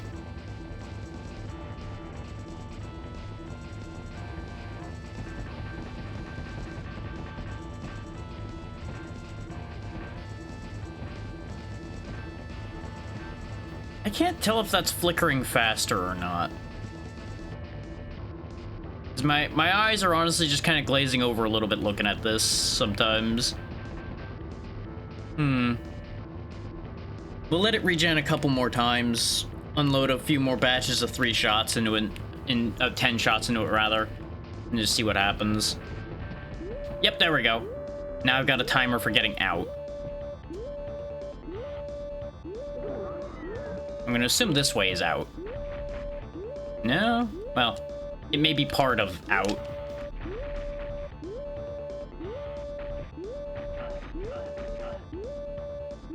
Of course, this is where getting stun locked is gonna be a major issue.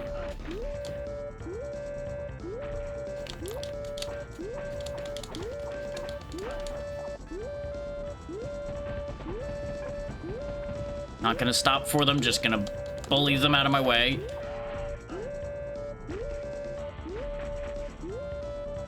Gotta go right now. Gotta go right now. Gotta get the hell out of here. Okay, let's just go back to where I started. Sweet, I got it. Okay, that was actually really successful. Unfortunately, we are really low on lives, because we have a whole 1 life left to live. Oh, and I think we found the boss fight. I think he's very upset with me about what I've done to his reactor core. Okay, he does have a kick move, and he's stun locking me with it, which is wonderful for him and terrible for me.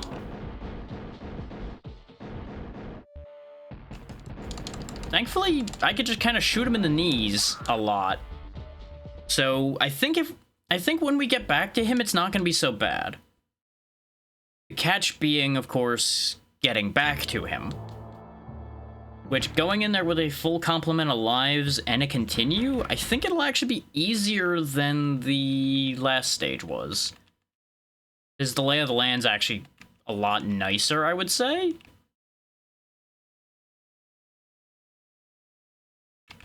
And I would also, of course, say that that is variable depending on how you handle your platforming and things like that.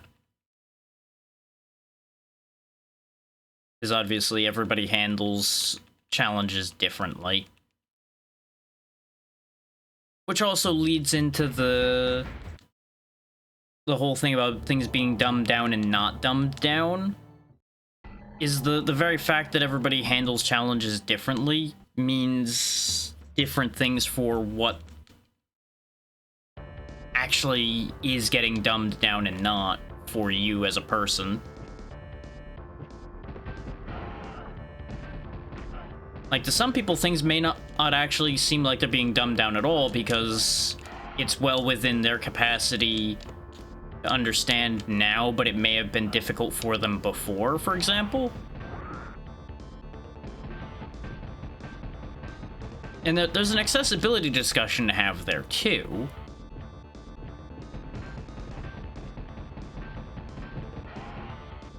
Because there are certain approaches to learning that are just disadvantaged by certain approaches.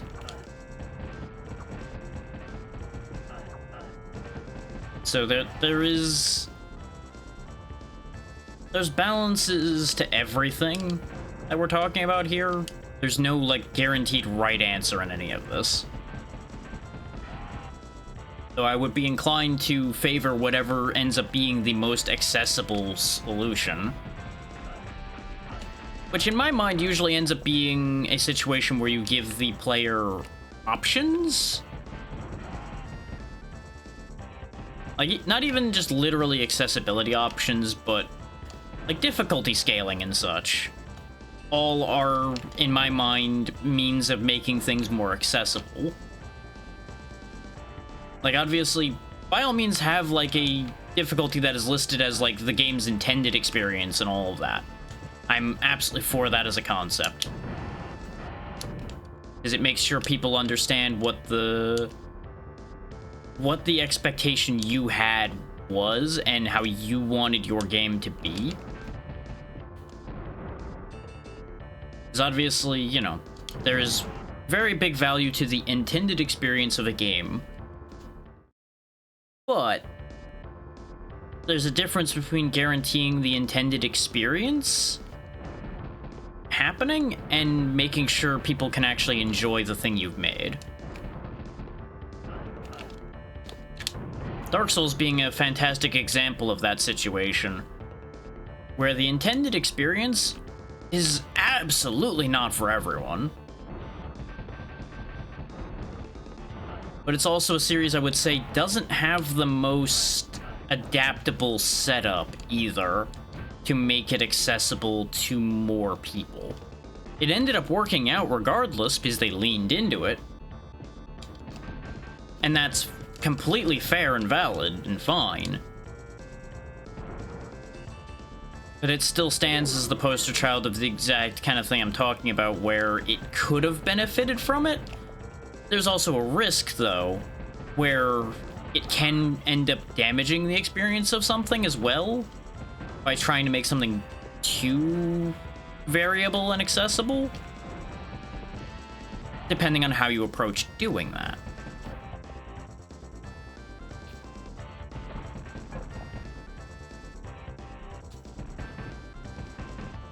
Like, there's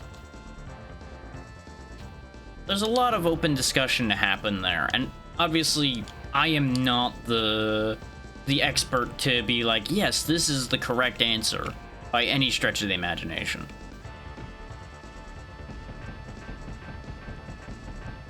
And I would be more than happy to acknowledge the potential that I might be biased, is I would say it's pretty safe to say I am biased. Because of who I am as a person, I would be biased toward whatever gives me more options.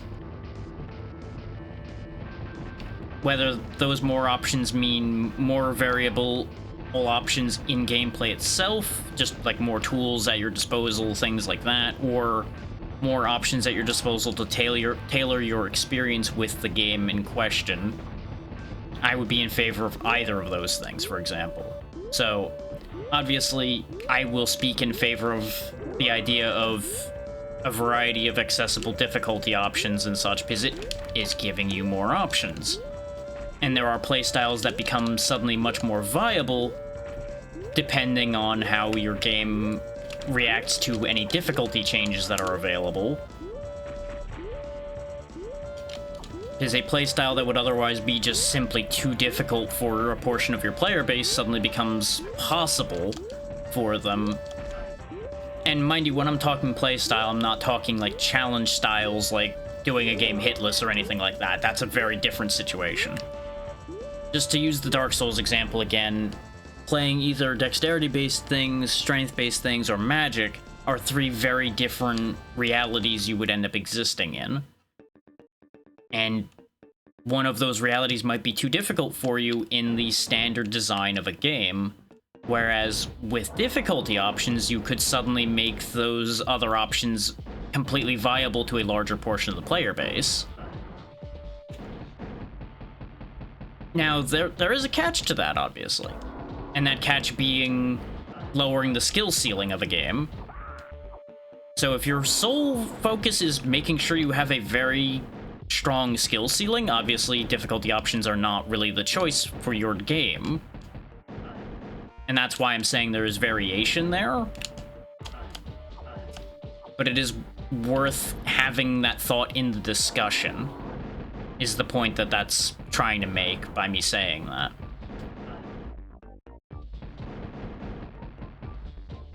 Because, like, even if it's, like, a very basic, easy, normal, and hard, where it just scales how much damage something does to you,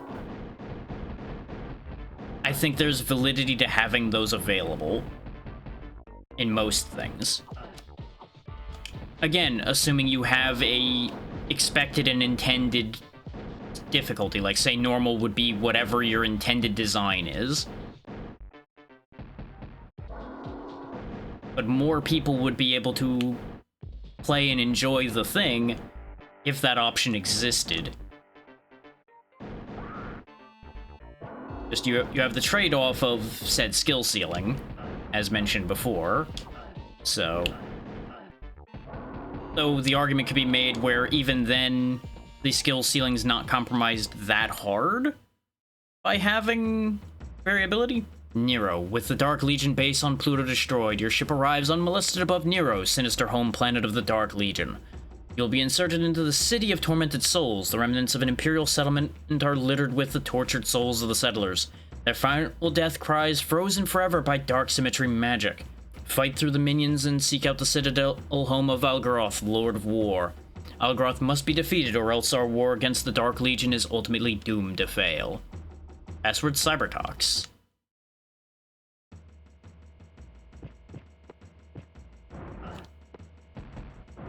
And, like, ultimately, I don't know if what I'm babbling about even makes sense.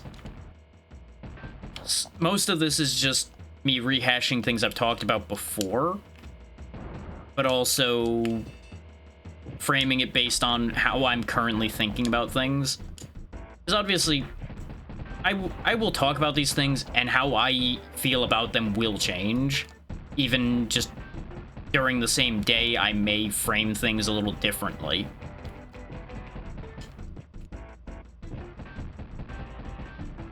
And that doesn't mean I'm changing my mind necessarily, just means how I'm approaching the thought is changing.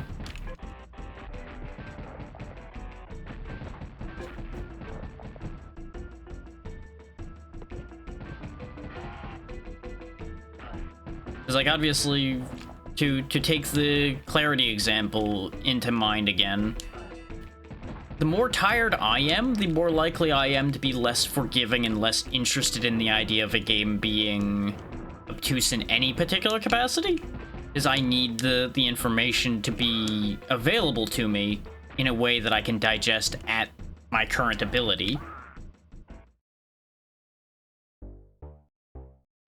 And I think to a degree that's another layer of why the changes in information availability and clarity have happened. Is people's lives have simultaneously gotten easier but also much busier.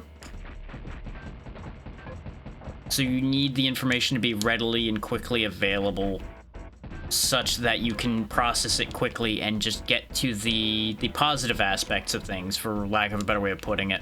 Ignoring the fact that the discovery and everything can be a positive aspect itself. We're gonna push that concept aside for the moment. And say that people are just solely aiming for the dopamine hit of playing and enjoying the game and doing well. Which is just a true fact for a chunk of most player bases. They want to get in and do well out of the box.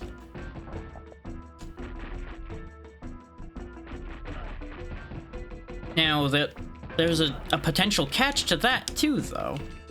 Because if you think about it, say your game is so clear and easy to figure out right off the top in that manner. Can you really say that the skill ceiling is higher in that overall? Is you have the concept of a game that's easy to figure out but hard to master. But that's a bit of an odd one to quantify at times. If that makes sense. Is depending on just how deep the information goes and how readily available all of that information is,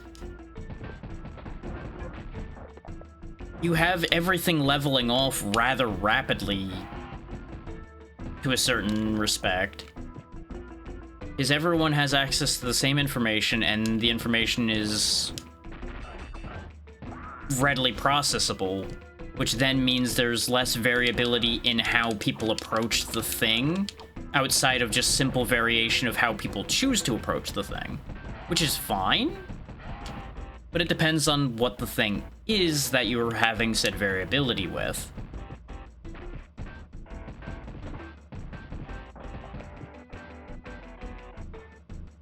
Like, I suppose at the end of the day, it depends on what skills you're trying to check on people, for lack of a better way of putting it, with what you've made.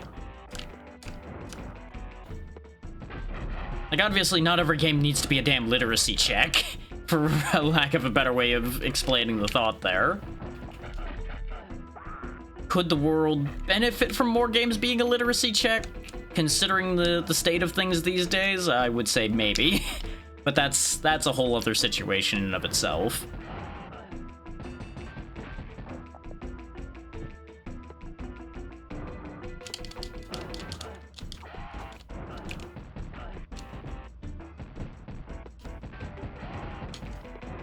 Let's just get out of here before things get any worse. So we can get scouting information.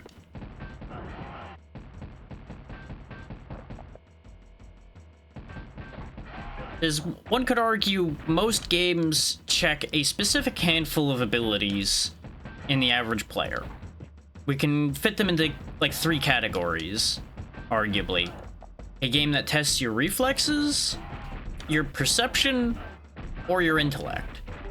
Usually some combination thereof. And the intellect one's not entirely accurate, but that is a word chosen for sake of simplicity. Intellect usually being games that are like role-playing games, strategy games, things that involve thinking.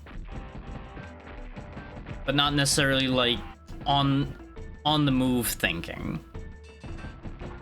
Because that's where the mix of perception, reflex, and intellect start coming into play. Like thinking strategy in a shooter, for example, does test intellect and perception and reflex arguably all together. Which is where that starts getting more complex. But just like baseline single attribute thinking here, just for sake of argument. A shooter would arguably be, depending on the type of shooter, either primarily perception testing or reflex testing. Same goes with, say, a game like this, where you are both shooting and platforming. The argument can be made for this being either a primarily reflex test or a primarily perception test, and that would arguably change depending on how you're approaching the game.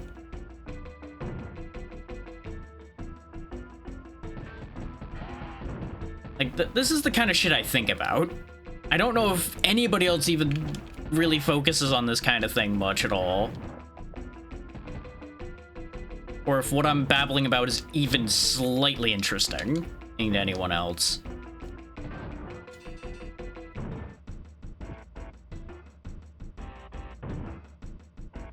Why can't I climb up here? Like, that is very clearly a ledge I can grab onto, or at least you would think I could, but I cannot, apparently, for reasons.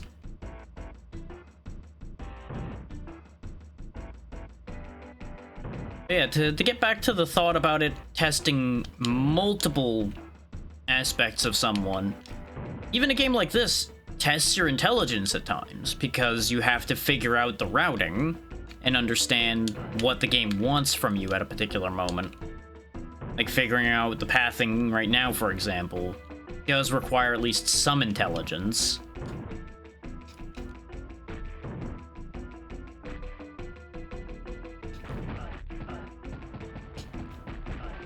And part of why I'm making that clear is to forestall arguments of like, well, you don't need to be smart to play a shooter. It's like, well, technically you don't, but it can benefit you. It can in fact compensate for, say, lower reflexes, because you will choose a playstyle that favors what you're good at. And that's where variable options in a game kind of starts to shine. The more tools you have at your disposal to do things differently, the more ways you have to utilize what you're good at, rather than having to change what you're good at to suit what the game wants you to be good at.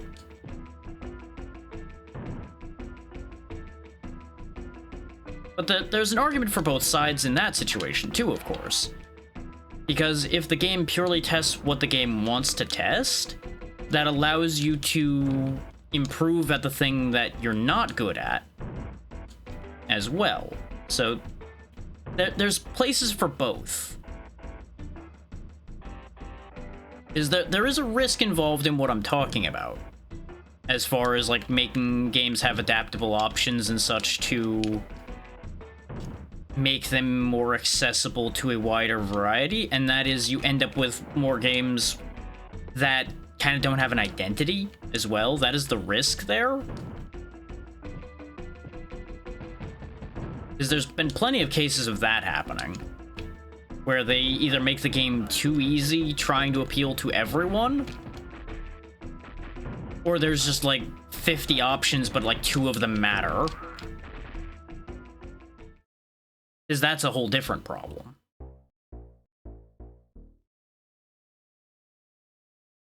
This is why it's complicated. But when I'm looking at a game, I do actually take the time to think about, like, okay, what is this game expecting me to do? What is this game testing for? And it helps me work out whether a game's viable for me. Also, I'm in the wrong stage, because I didn't change the password. I just reflexively went back in. So I'm going to quickly just reboot this, because we have no reason to go back in and redo Pluto. I was too locked onto my line of thought there.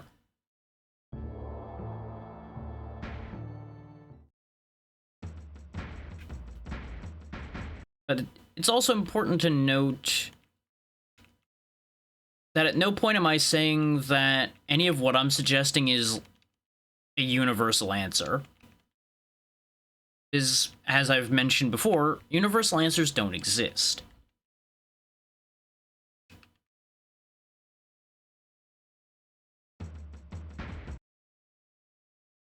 Because if universal answers existed, that would mean we're at a point where variety is kind of dead. And that's not what you want. You don't want variety to be removed.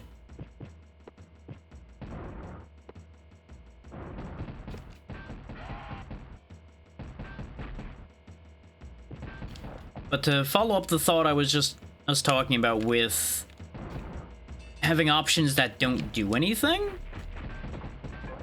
I don't even need to pick out a game. I don't even need to make a specific example. When I say that there are playstyles that just don't work, or they just feel like they do nothing, You already have thought of multiple examples yourself, right off the top of your heads for the most part, I'm sure. Because we've all been there. We try something we like, and we find out that it's just not effective. Like, it just doesn't work. That is a perfect example of the kind of thing I'm talking about, where the game is designed for the style, against the style you're trying to go for. And it's frustrating when that happens. And can you work around that? Absolutely, depending on how far the game works against what you're trying to do. And you may wonder, well, why'd they put it in if it doesn't work? There's variable answers on that one. Like, that's when you'd have to ask developers that have put in useless options. Be it they didn't think that the option was actually useless. Is a lot of the time, when I say something's a useless option, it's not that it doesn't do anything at all, like black and white thinking it's just completely zero. It's more like it's a 3 and everything around it is a 6. Kind of deal.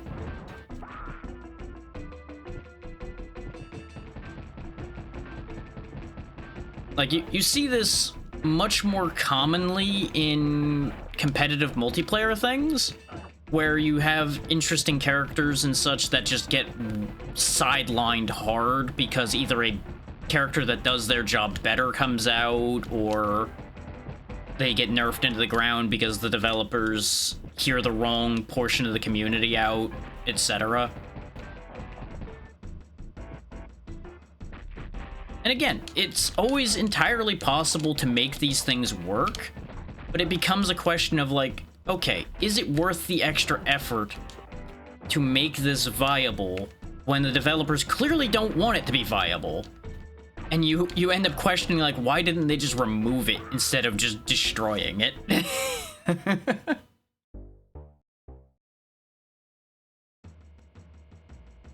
But the ads are kicking in, so we're gonna go ahead and just kind of let the music happen, and we'll vibe out right here. I'm gonna get up for a moment and do a thing or two since we're 2 hours in, stretch my legs and all that. Y'all should make sure to do so as well. And then I'll continue my endless ramble.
Okay, we have returned.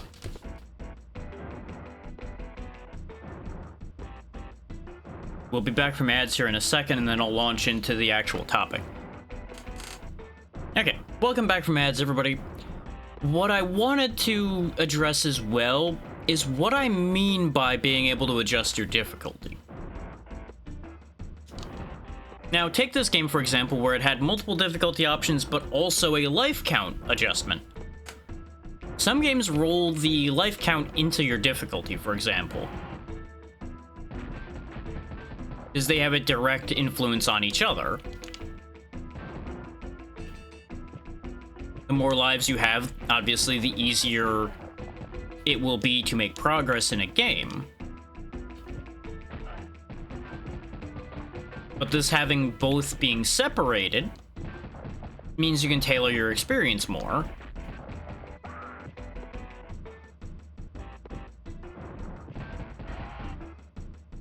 Now, I'm not talking it has to be super granular, like adjustable jump height, enemy damage, enemy quantity, enemy health, everything. It's like, no. You can have just like a handful of set parameters. Like the classic easy, normal, hard scenario.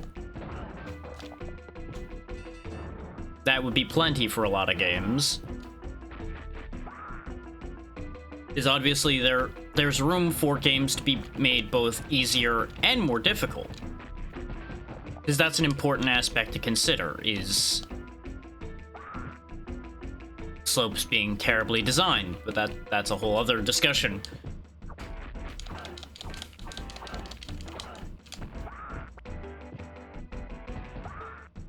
I threw that at life off the ledge purposely there in case people are wondering about that last one.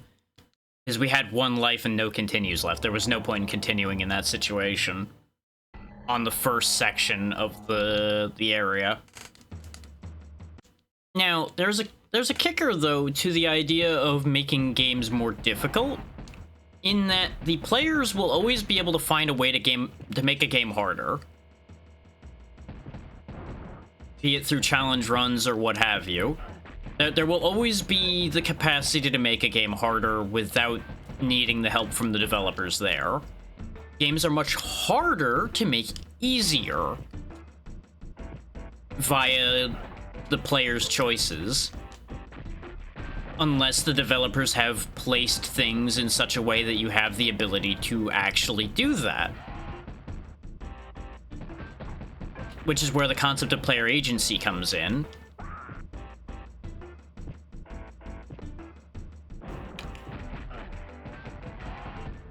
Take the Souls-like example again into mind.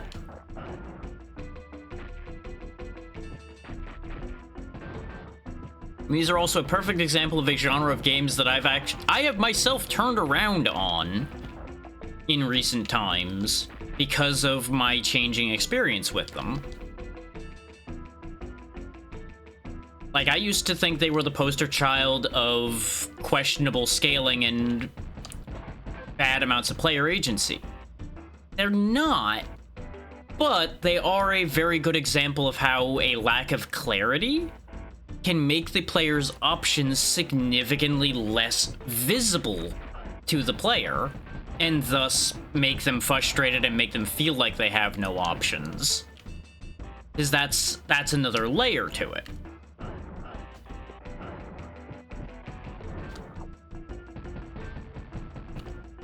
Because while they do provide you a fair amount of information, the clarity of the overall effect of that information can be questionable at times. Take, for example, you fight against a boss in one area, and it just seems very easy, but you go to the literal next area in progression, and your experience is radically different. Like, you have a significantly harder time there.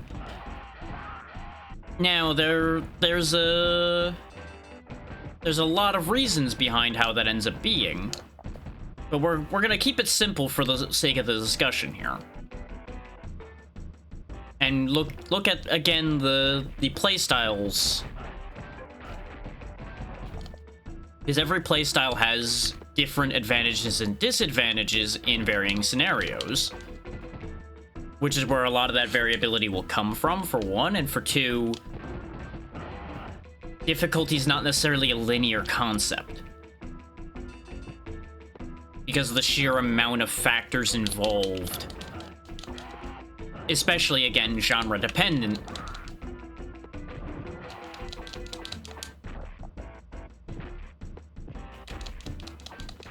Is taking the Souls-like example further here, your difficulty arguably is predicated on a minimum set of factors such as enemy damage output, health, and pattern. Like, those are the three main things presenting additional difficulty to you that are not your choices. Your choices are a different aspect of this, which are not really relevant to the discussion directly. They are impacted by the discussion that's happening here, but they are not the point I'm trying to make there.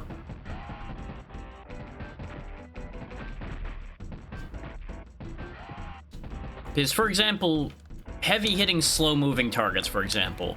Very, very easy concept for a ranged setup to work against, whereas your melee characters may struggle more against it because it becomes much more reflex and timing reliant, for example. Now, you may ask, well, how do you balance that? And that's where this gets complicated. And that ends up falling into the category of it very much depends on your game in particular for that. And it relies on your player base playing to their strengths and not playing to their weaknesses and then blaming the game.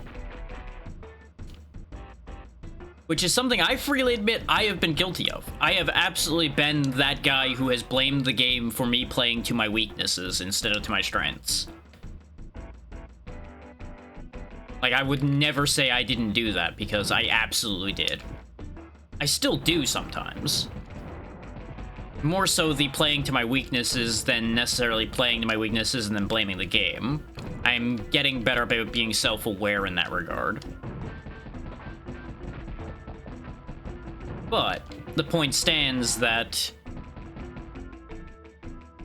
this is why what I'm suggesting is difficult to make manifest in a meaningful way, and where it's kind of pie-in-the-sky thinking and unrealistic to a certain degree for what I'm suggesting to be a reality of adjustable difficulty being completely viable, without getting to a degree of granularity that most people probably would never end up using. Is, say, for example, as a player, you had full control over most aspects of enemy statistics, for example. Like, you could scale their health, their damage, their numbers, their resistances, etc. You then have a very tailored experience, but it's more than likely so much information that your average player wouldn't use it.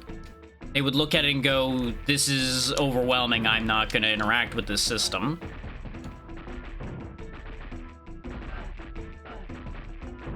And that's kind of the flaw in what I'm suggesting. Also, that pattern was just a disaster. I should have killed them from the other side or from underneath before trying to grab the item, but I was hoping that the item was going to be a health pack, so I rushed it, and it backfired. That was arguably my fault, though having that many of them there was certainly a choice.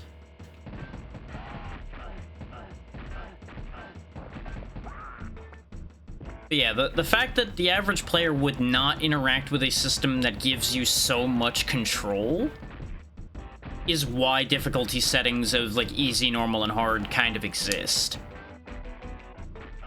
It's more or less the same information, just chopped down much simpler, arguably. That said, it is also still like a black box concept, because you don't know what the difficulties mean.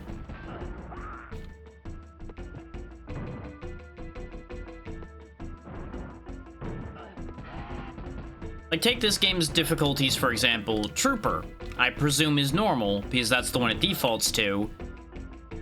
But we don't know what a difficulty higher or lower means. We don't have any information telling us, like, oh hey, this makes the enemies weaker, or it makes you stronger, gives you more lives, etc.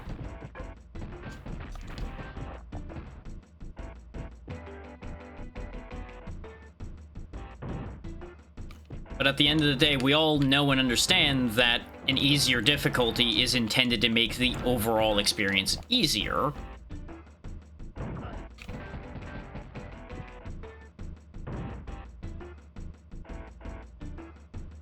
Now, I do think, to a certain degree, part of the hurdle more adjustable difficulty is going to have in being a concept and being more widely adopted on top of that is the stigma that's already around things like story difficulty in some games, for example.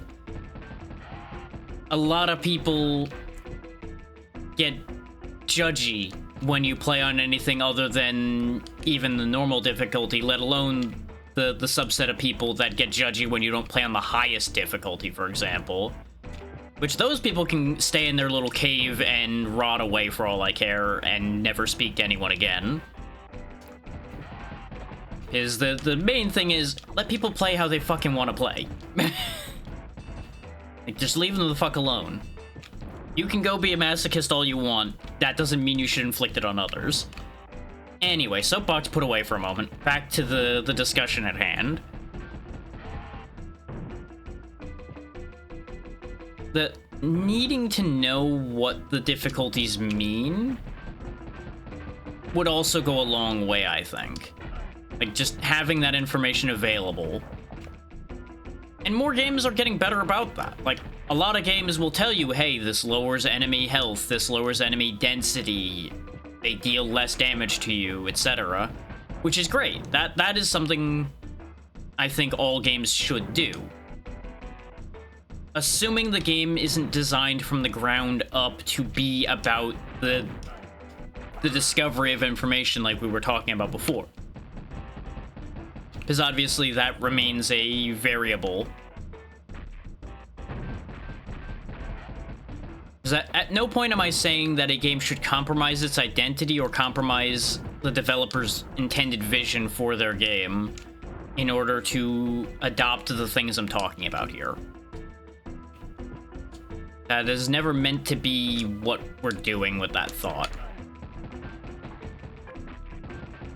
It should always be approached from an accessibility standpoint first. And a game feel standpoint second. Because obviously, adjustable difficulty like that has to feel meaningful, or there's no point. Say you make the game go from normal to easy, but it feels the same, then that difficulty doesn't have a reason to exist. At that point, you've not made it significant enough between the two. The flip side also works if you go from normal to hard and the game actually feels easier, which does happen sometimes. Take games where you gain experience based on enemy density and such, for example. You can actually very easily end up with a situation where the game actually gets easier rather than harder. Okay, looks like his head's the weak point. Yeah, you can have your game get easier rather than harder because experience becomes more readily available, so your build strength goes up instead of the game getting harder, assuming you can get past the initial hurdle. Because that's what it ends up doing to a degree, is it adjusts where the initial difficulty is. And again, that there is, like, millions of variations and millions of permutations of concepts here. So there remains no guaranteed correct answers. And I will say, I think if we had gotten there with more than one life, I think we would have actually gotten that fight first try. Just to cut back to the game concept-wise for a second there.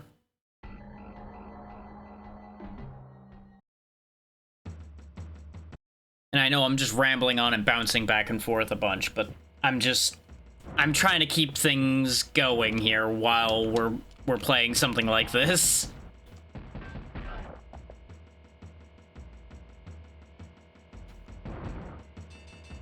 And I freely acknowledge that I've gone in circles to a certain degree now and then with this line of thought. Understand that that is to a certain degree on purpose. Kind of like how you would reiterate your points in an essay to just fill space. It is definitely in some ways just to fill air that I say the same thing twice with different words. But it's also stated twice with different words to make sure people get the point as well. Because people learn things differently. So if it's phrased a different way, sometimes it'll get across to a different person than it would if it was phrased only one way in particular, and then never uttered in any other capacity. Because you don't want to just assume everybody thinks the same way you do, for example, when you're trying to explain something. Because you'll just end up only being able to explain it to people that think the same as you do, and that's not very effective.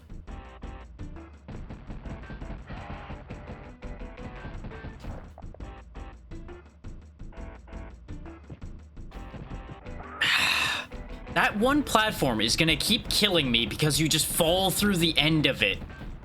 Despite the fact that it looks walkable right where that darker spot is, which you could say that they're conveying that that tilts down. And I don't disagree with that.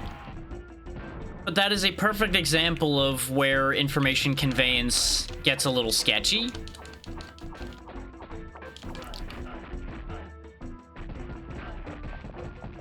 Because, for example, if that was meant to be a universal sign for, oh, hey, that's pivoted down and you're gonna fall, then you'd think we'd fall here, but we don't. So that in and of itself is an issue.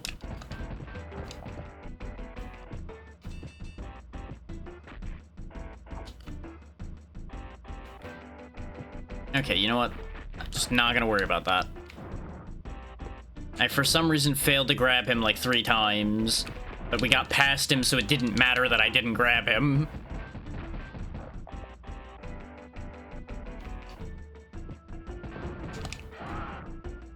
I needed that to be health, and I couldn't remember whether it was health or not.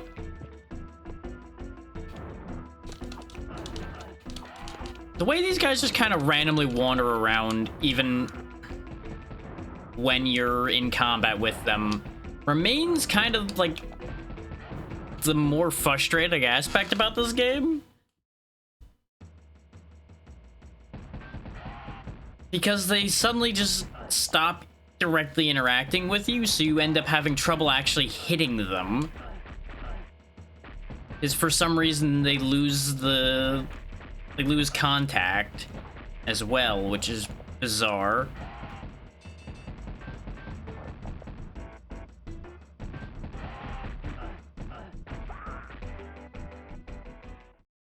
I was letting that continue go. I probably should have tried to hold that continue till we got to the boss and then ran that at full lives, but, well, I didn't have the confidence for that idea, for lack of a better way of putting it.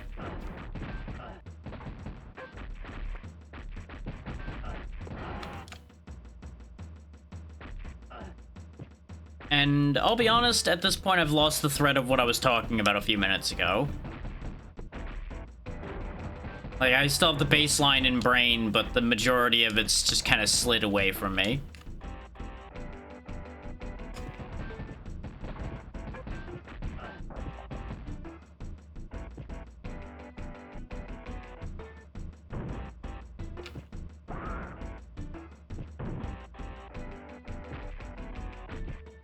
I don't really know what you're meant to do in those scenarios. Like, when you land on a ledge like that and you have a bomb heading down towards you, what are you supposed to do? Like, I don't feel like I could have reacted quickly enough to dodge that, nor did I have anywhere really to dodge that to.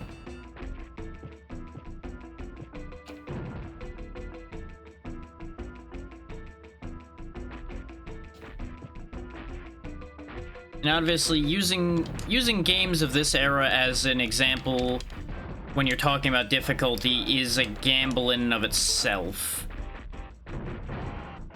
Because these were not all necessarily designed to be fair by any stretch of the imagination, as they were frequently designed, you know, to keep rentals going and things like that.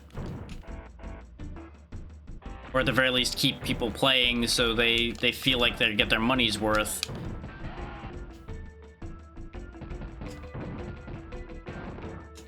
I really thought that was gonna be health, because I already forgot where everything was in this stage.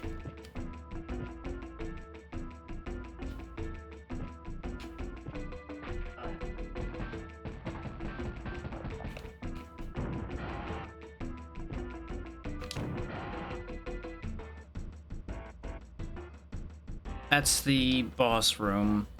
Is there any health anywhere?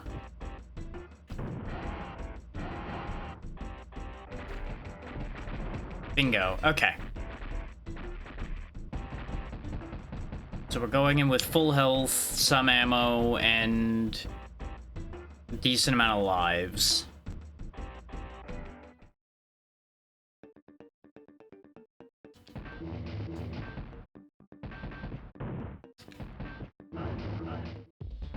How did that homing missile hit me twice, though?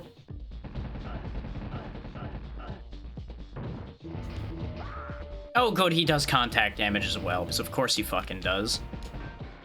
Like, the main answer for this guy seems to be just get behind him when he's warping in.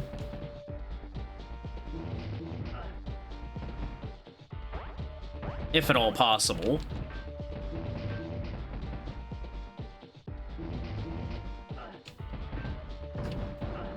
Which it's obviously not always possible.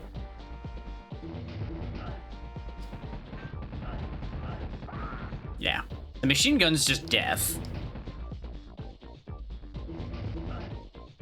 How did I not manage to get behind him there, though? I disagree. Yeah, I'm getting blood splatter on the head, so I'm assuming that that's what we want to do here, is just shoot him in the head until he dies.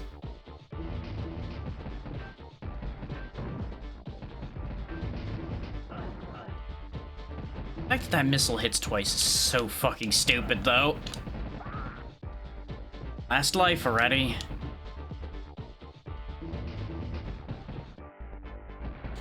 Just have to kind of hope that he's hurting at this point, which I find highly unlikely, if I'm gonna be honest with you.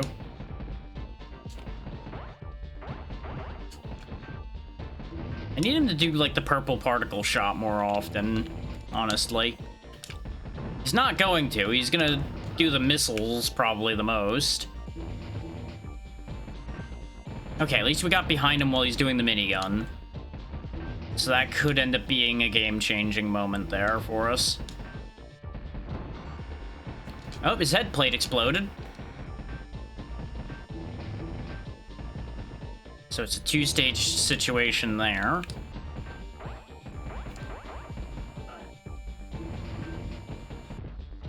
Oh, and I've run out of bullets.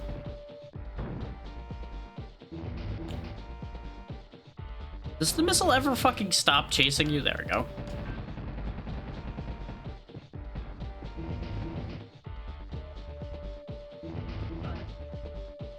Honestly, I'll take the contact damage. It's probably less damage.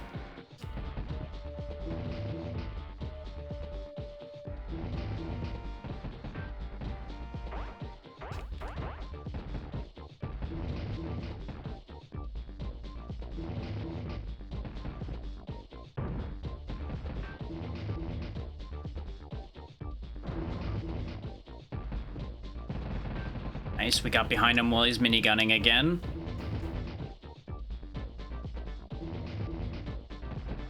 Behind him on the blade arm.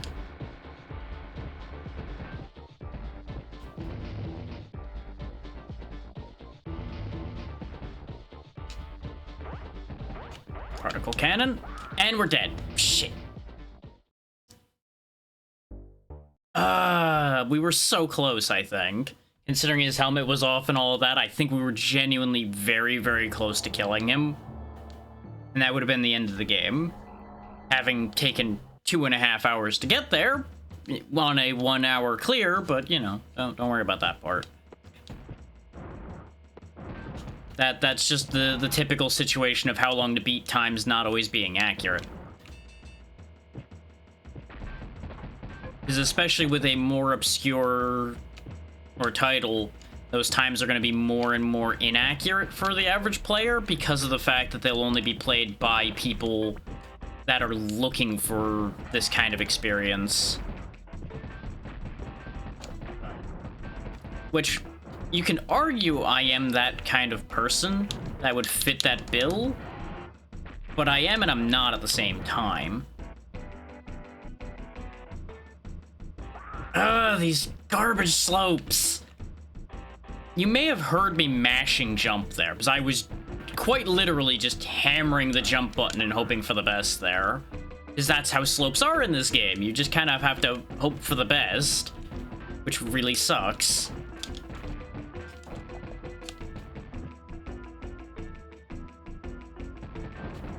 Don't need that health anymore.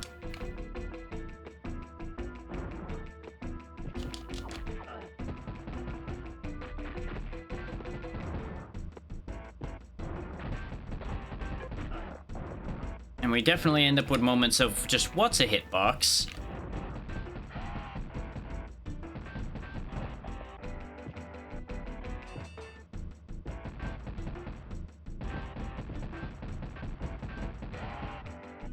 I had no reason to kill that, but I did it anyway.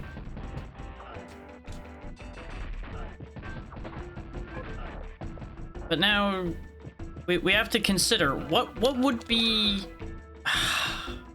what would be viable ways to take games and make them easier without making them irrelevant. Because that's a very interesting question to consider. Now, obviously, developers could just make their playstyles more equally viable, but that's not just an easy thing to do, as we were talking about before. Does that either mean simplifying patterns, usually? Because if the boss's patterns a particular pattern type will favor a different playstyle. That's just how that works. Say an aggressive, fast enemy will favor a specific style over a slow, methodical enemy, just to use wide, sweeping examples for simplicity's sake. Like, the large lumbering enemy example, once again, favors the ranged players more readily, but also still can be very easy for the melee players, depending on your skill set. Is if you are able to get in and out, for example, on the large lumbering opponent, they're just easy for everybody. But that's not like a universal easier, necessarily. Is it turns what could have been like a reflex test into more of a patience / intelligence test, for lack of a better way of putting it. I got stuck in the goddamn doorway because of the pushback. But we're gonna run into a problem here as well, where I'm focusing more on what I'm talking about than what I'm doing. In case people are wondering, like, why is he suddenly just getting his absolute shit pushed in here again? The answer is because I'm not paying attention to what I'm doing. I'm busy trying to make sure this thought makes any fucking sense at all.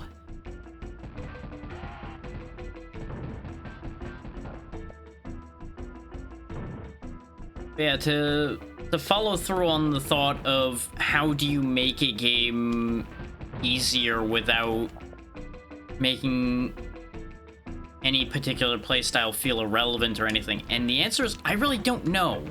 Like, I'm talking ideals here, not necessarily things that I expect to be possible.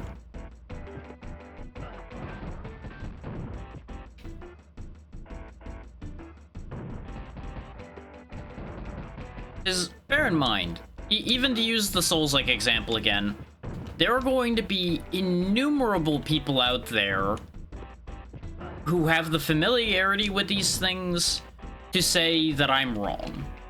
Like, they'll just be like, no, all three playstyles are equally valid and viable. Well, to the exact same degree, and it's like, well, yeah, sure, maybe if you know everything about the thing, maybe they are equally viable. But again, that's another layer to think about when you think about game difficulty too, though, is you have a very wide scale that ends up happening based on player experience. So how do you account for that? And that one, I think, might be the hardest one to account for. His player experience takes a variety of forms. I'm just gonna keep using the Souls-like example because it's one of the ones that does have the widest variation in it, and it's usually one of the ones where player experience tends to be the biggest factor in the difficulty. One of the biggest factors, at the very least. Like, as you become more experienced with Souls-likes, they become easier for you. Because you start to master the expectations of that genre and things of that nature. Genre savvy is just like a very powerful tool in those games.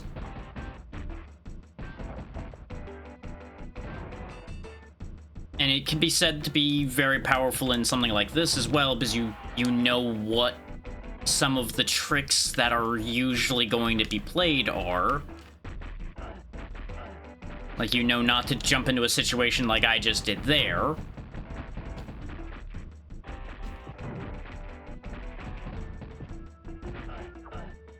Though honestly, I was just shafted across the board with what I chose to do there.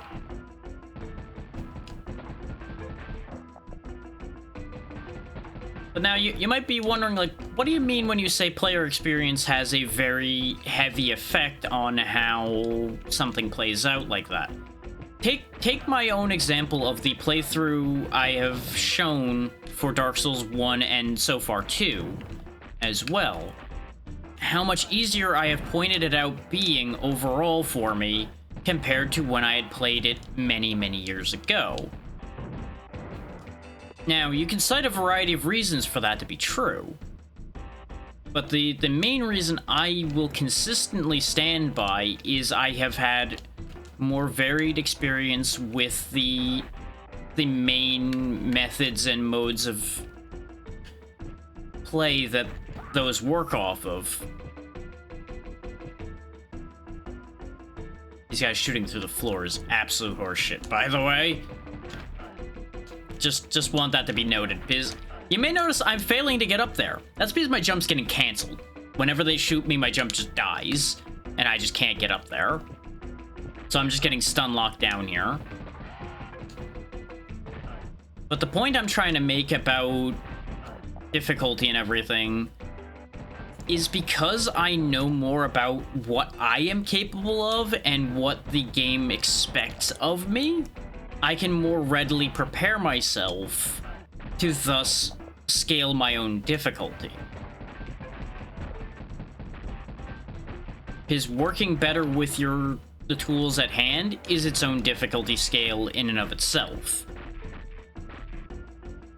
And that's where what I was talking about with having options doesn't necessarily mean just difficulty options. Giving the player more tools to use, even if it just means a wider variety of weapons, has an impact.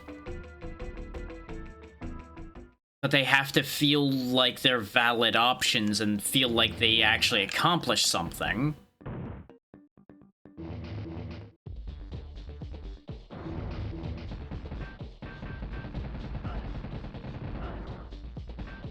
Because one thing I would say is actually a negative about the Souls games in particular, and I mean this as like specifically Dark Souls, the trilogy, and the games around that, is in some ways they actually have too many weapons.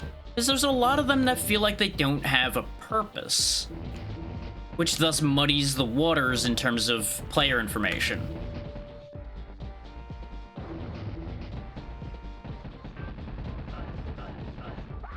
Is they don't have to all make like massive sweeping differences between each other. But if you have two weapons that have a near identical moveset and the main difference is like a 5 damage difference, for example, maybe don't include both of those?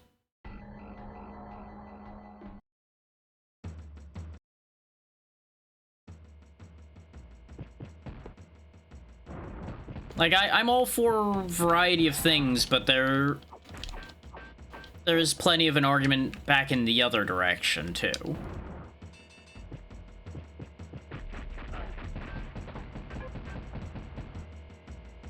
But to use my own playthrough as the example still, you've all noticed that I make sure to give myself 2 distinct options for dealing with encounters. I either have my viable melee or my viable ranged options. Now, there are plenty of games that lock you into one or the other.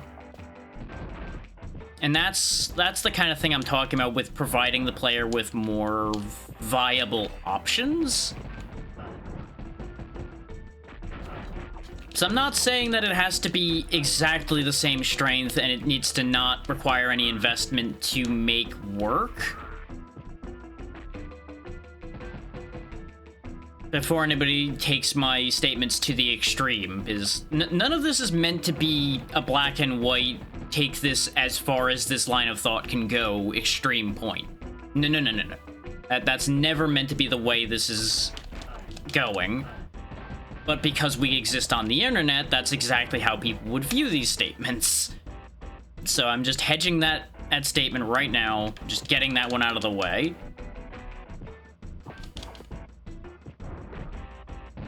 Which I feel like that should have been made obvious by the fact that I was saying that there's not a 100% right answer in any of this. But just clarifying further there before anybody decides to play funny man and take a clip out of context about any of this or anything.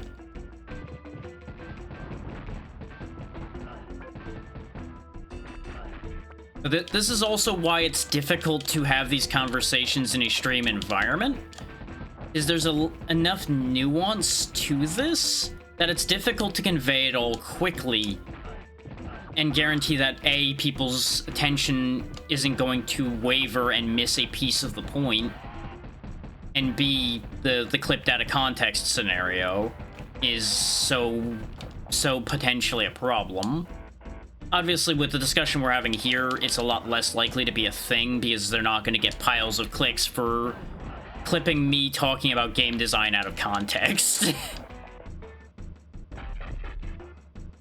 Now, outside of, like, enraging a very specific group by, like, taking the little rant I had about people trying to force the highest difficulty on people and trying to run with that. But, again, we're getting off the point here.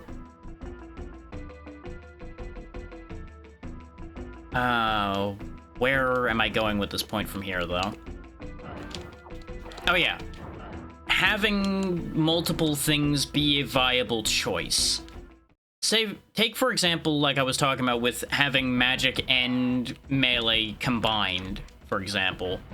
That's important in my mind to be a viable thing, because it means you're not locked into having to choose to specifically go to grips in face-to-face conflict with something, if, for example, it is designed very heavily against that idea. But playing the middle allows you to also confront things that would have a serious advantage against range as well. That is the exact thing I'm talking about, is, by all means, make the pure options be very effective, but make sure that hybrid options aren't just nerfed into the ground and useless, is a big part of what I'm trying to convey. And I think that might be the most coherent I've managed to convey that thought so far.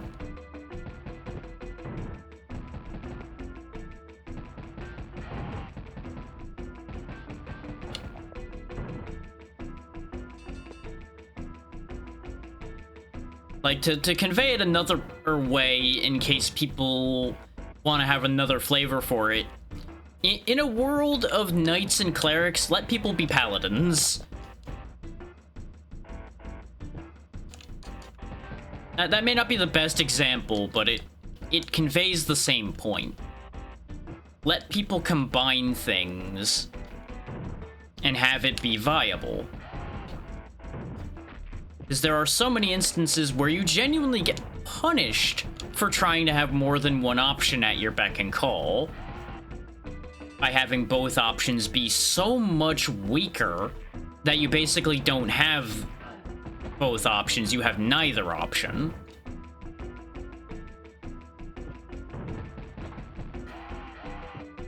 Or take the example of throwable items into account, and the fact that that provides those who are not suited to using magic or ranged attacks a means of defending themselves at a distance, albeit a short distance. That again is a means of providing the player with more viable tactical options without necessarily needing to alter playstyles themselves too heavily. But this all factors into the concept of adapting your difficulty, as it all is variations of the tools the player has at their disposal to handle any particular situation they encounter.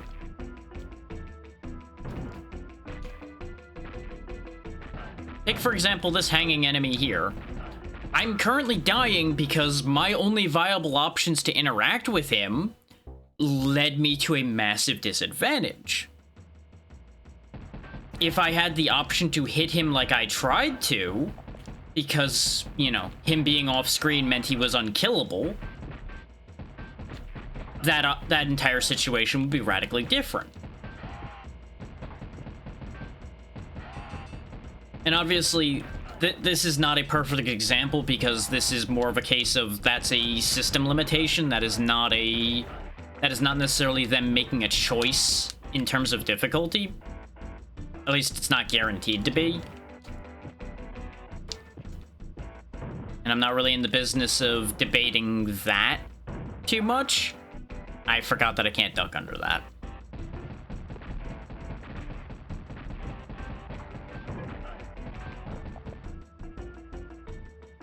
Yeah, the point stands of I would highly recommend that people just consider making more options available to your players. Because bear in mind, it then comes down to player agency whether they use those tools or not. But your players will thank you for having the tools available. At least they'll generally thank you. Like, there's obviously going to be people that will be thankless pricks no matter what you do. But those shouldn't really be the people you're building things for. Because you'll never succeed in making them happy. Because they are incapable of being happy with anything other than very specifically what they want. And good luck getting them to convey that to you.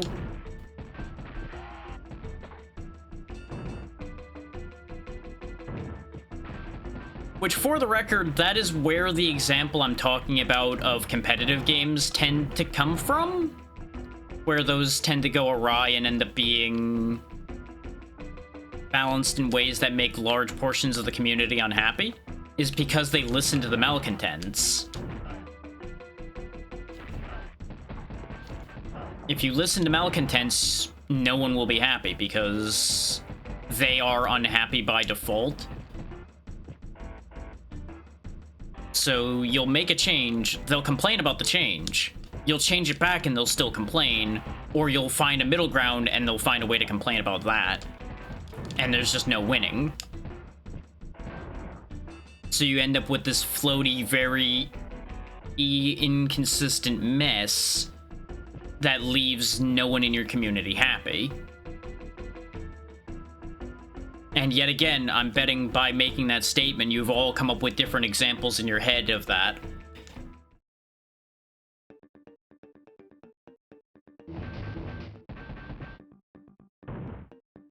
especially with the prevalence of hero shooters and things of that nature in this day and age.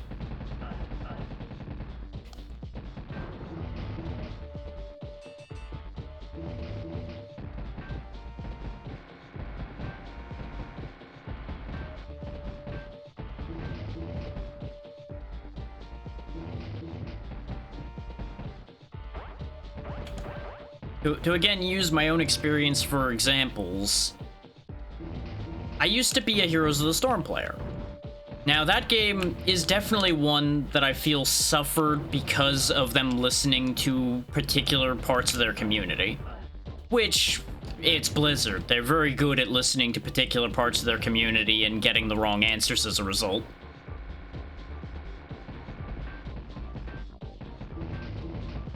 But that's not to say that other companies aren't just as guilty of that, that we're just gonna use this again as an example point.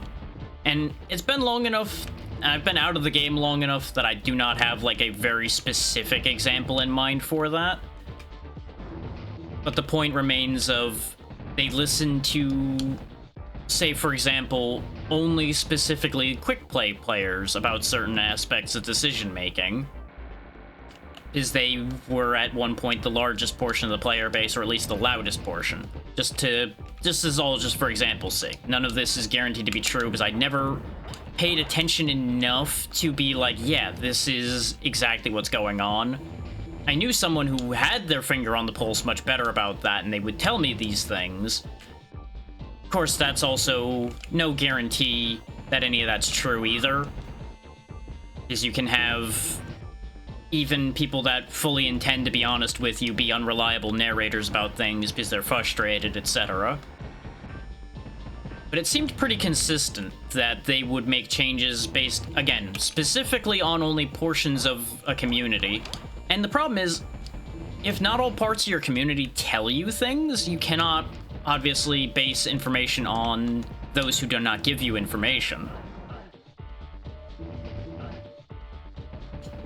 Like, to not lay sole blame at the feet of the developers there, because that's not fair. You can't solely blame developers for the way a multiplayer game plays out, because of the simple fact that they can only rely on feedback.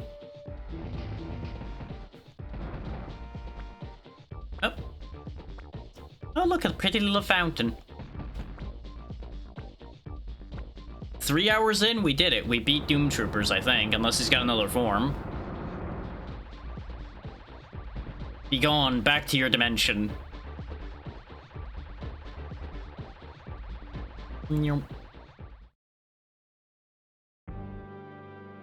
Victory.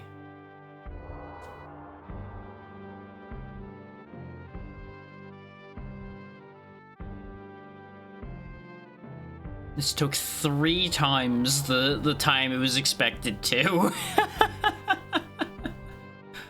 But hey, that's 7 games on the list now. So that's nice.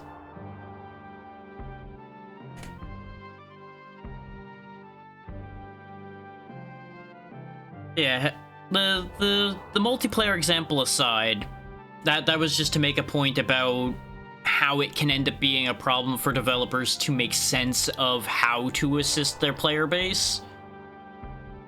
Is the feedback issue happens in single player and co-op games as well.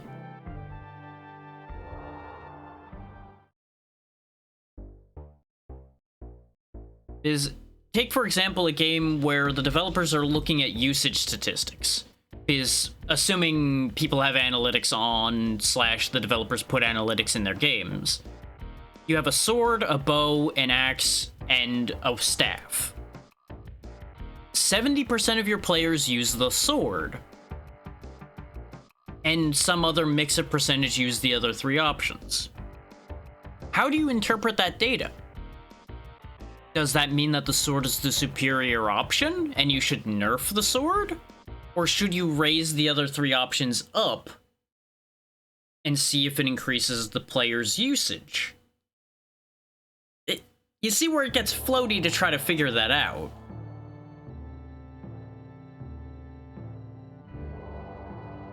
Let me go ahead and get this noted down on the list as well. and get it figured out what we're gonna do next.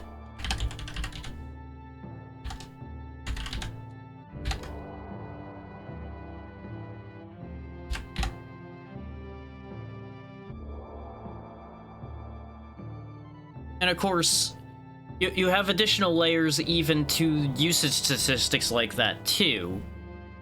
Just to clarify that point further, what do you do if, for example, it's a fact that the playstyle for any of those varied weapons is just uninteresting? Because there are definitely games where, say, your magic options are just boring. Like, they are just the blandest magic you've ever seen. Like, you just have colored pellets you shoot out of the staff and nothing else. Because there are games that are like that. That may actually be more of a factor for your usage statistics than any difficulty aspects, for example. So it just is such a complicated thing. But I want to address all of that too before anybody's like, wow, he's just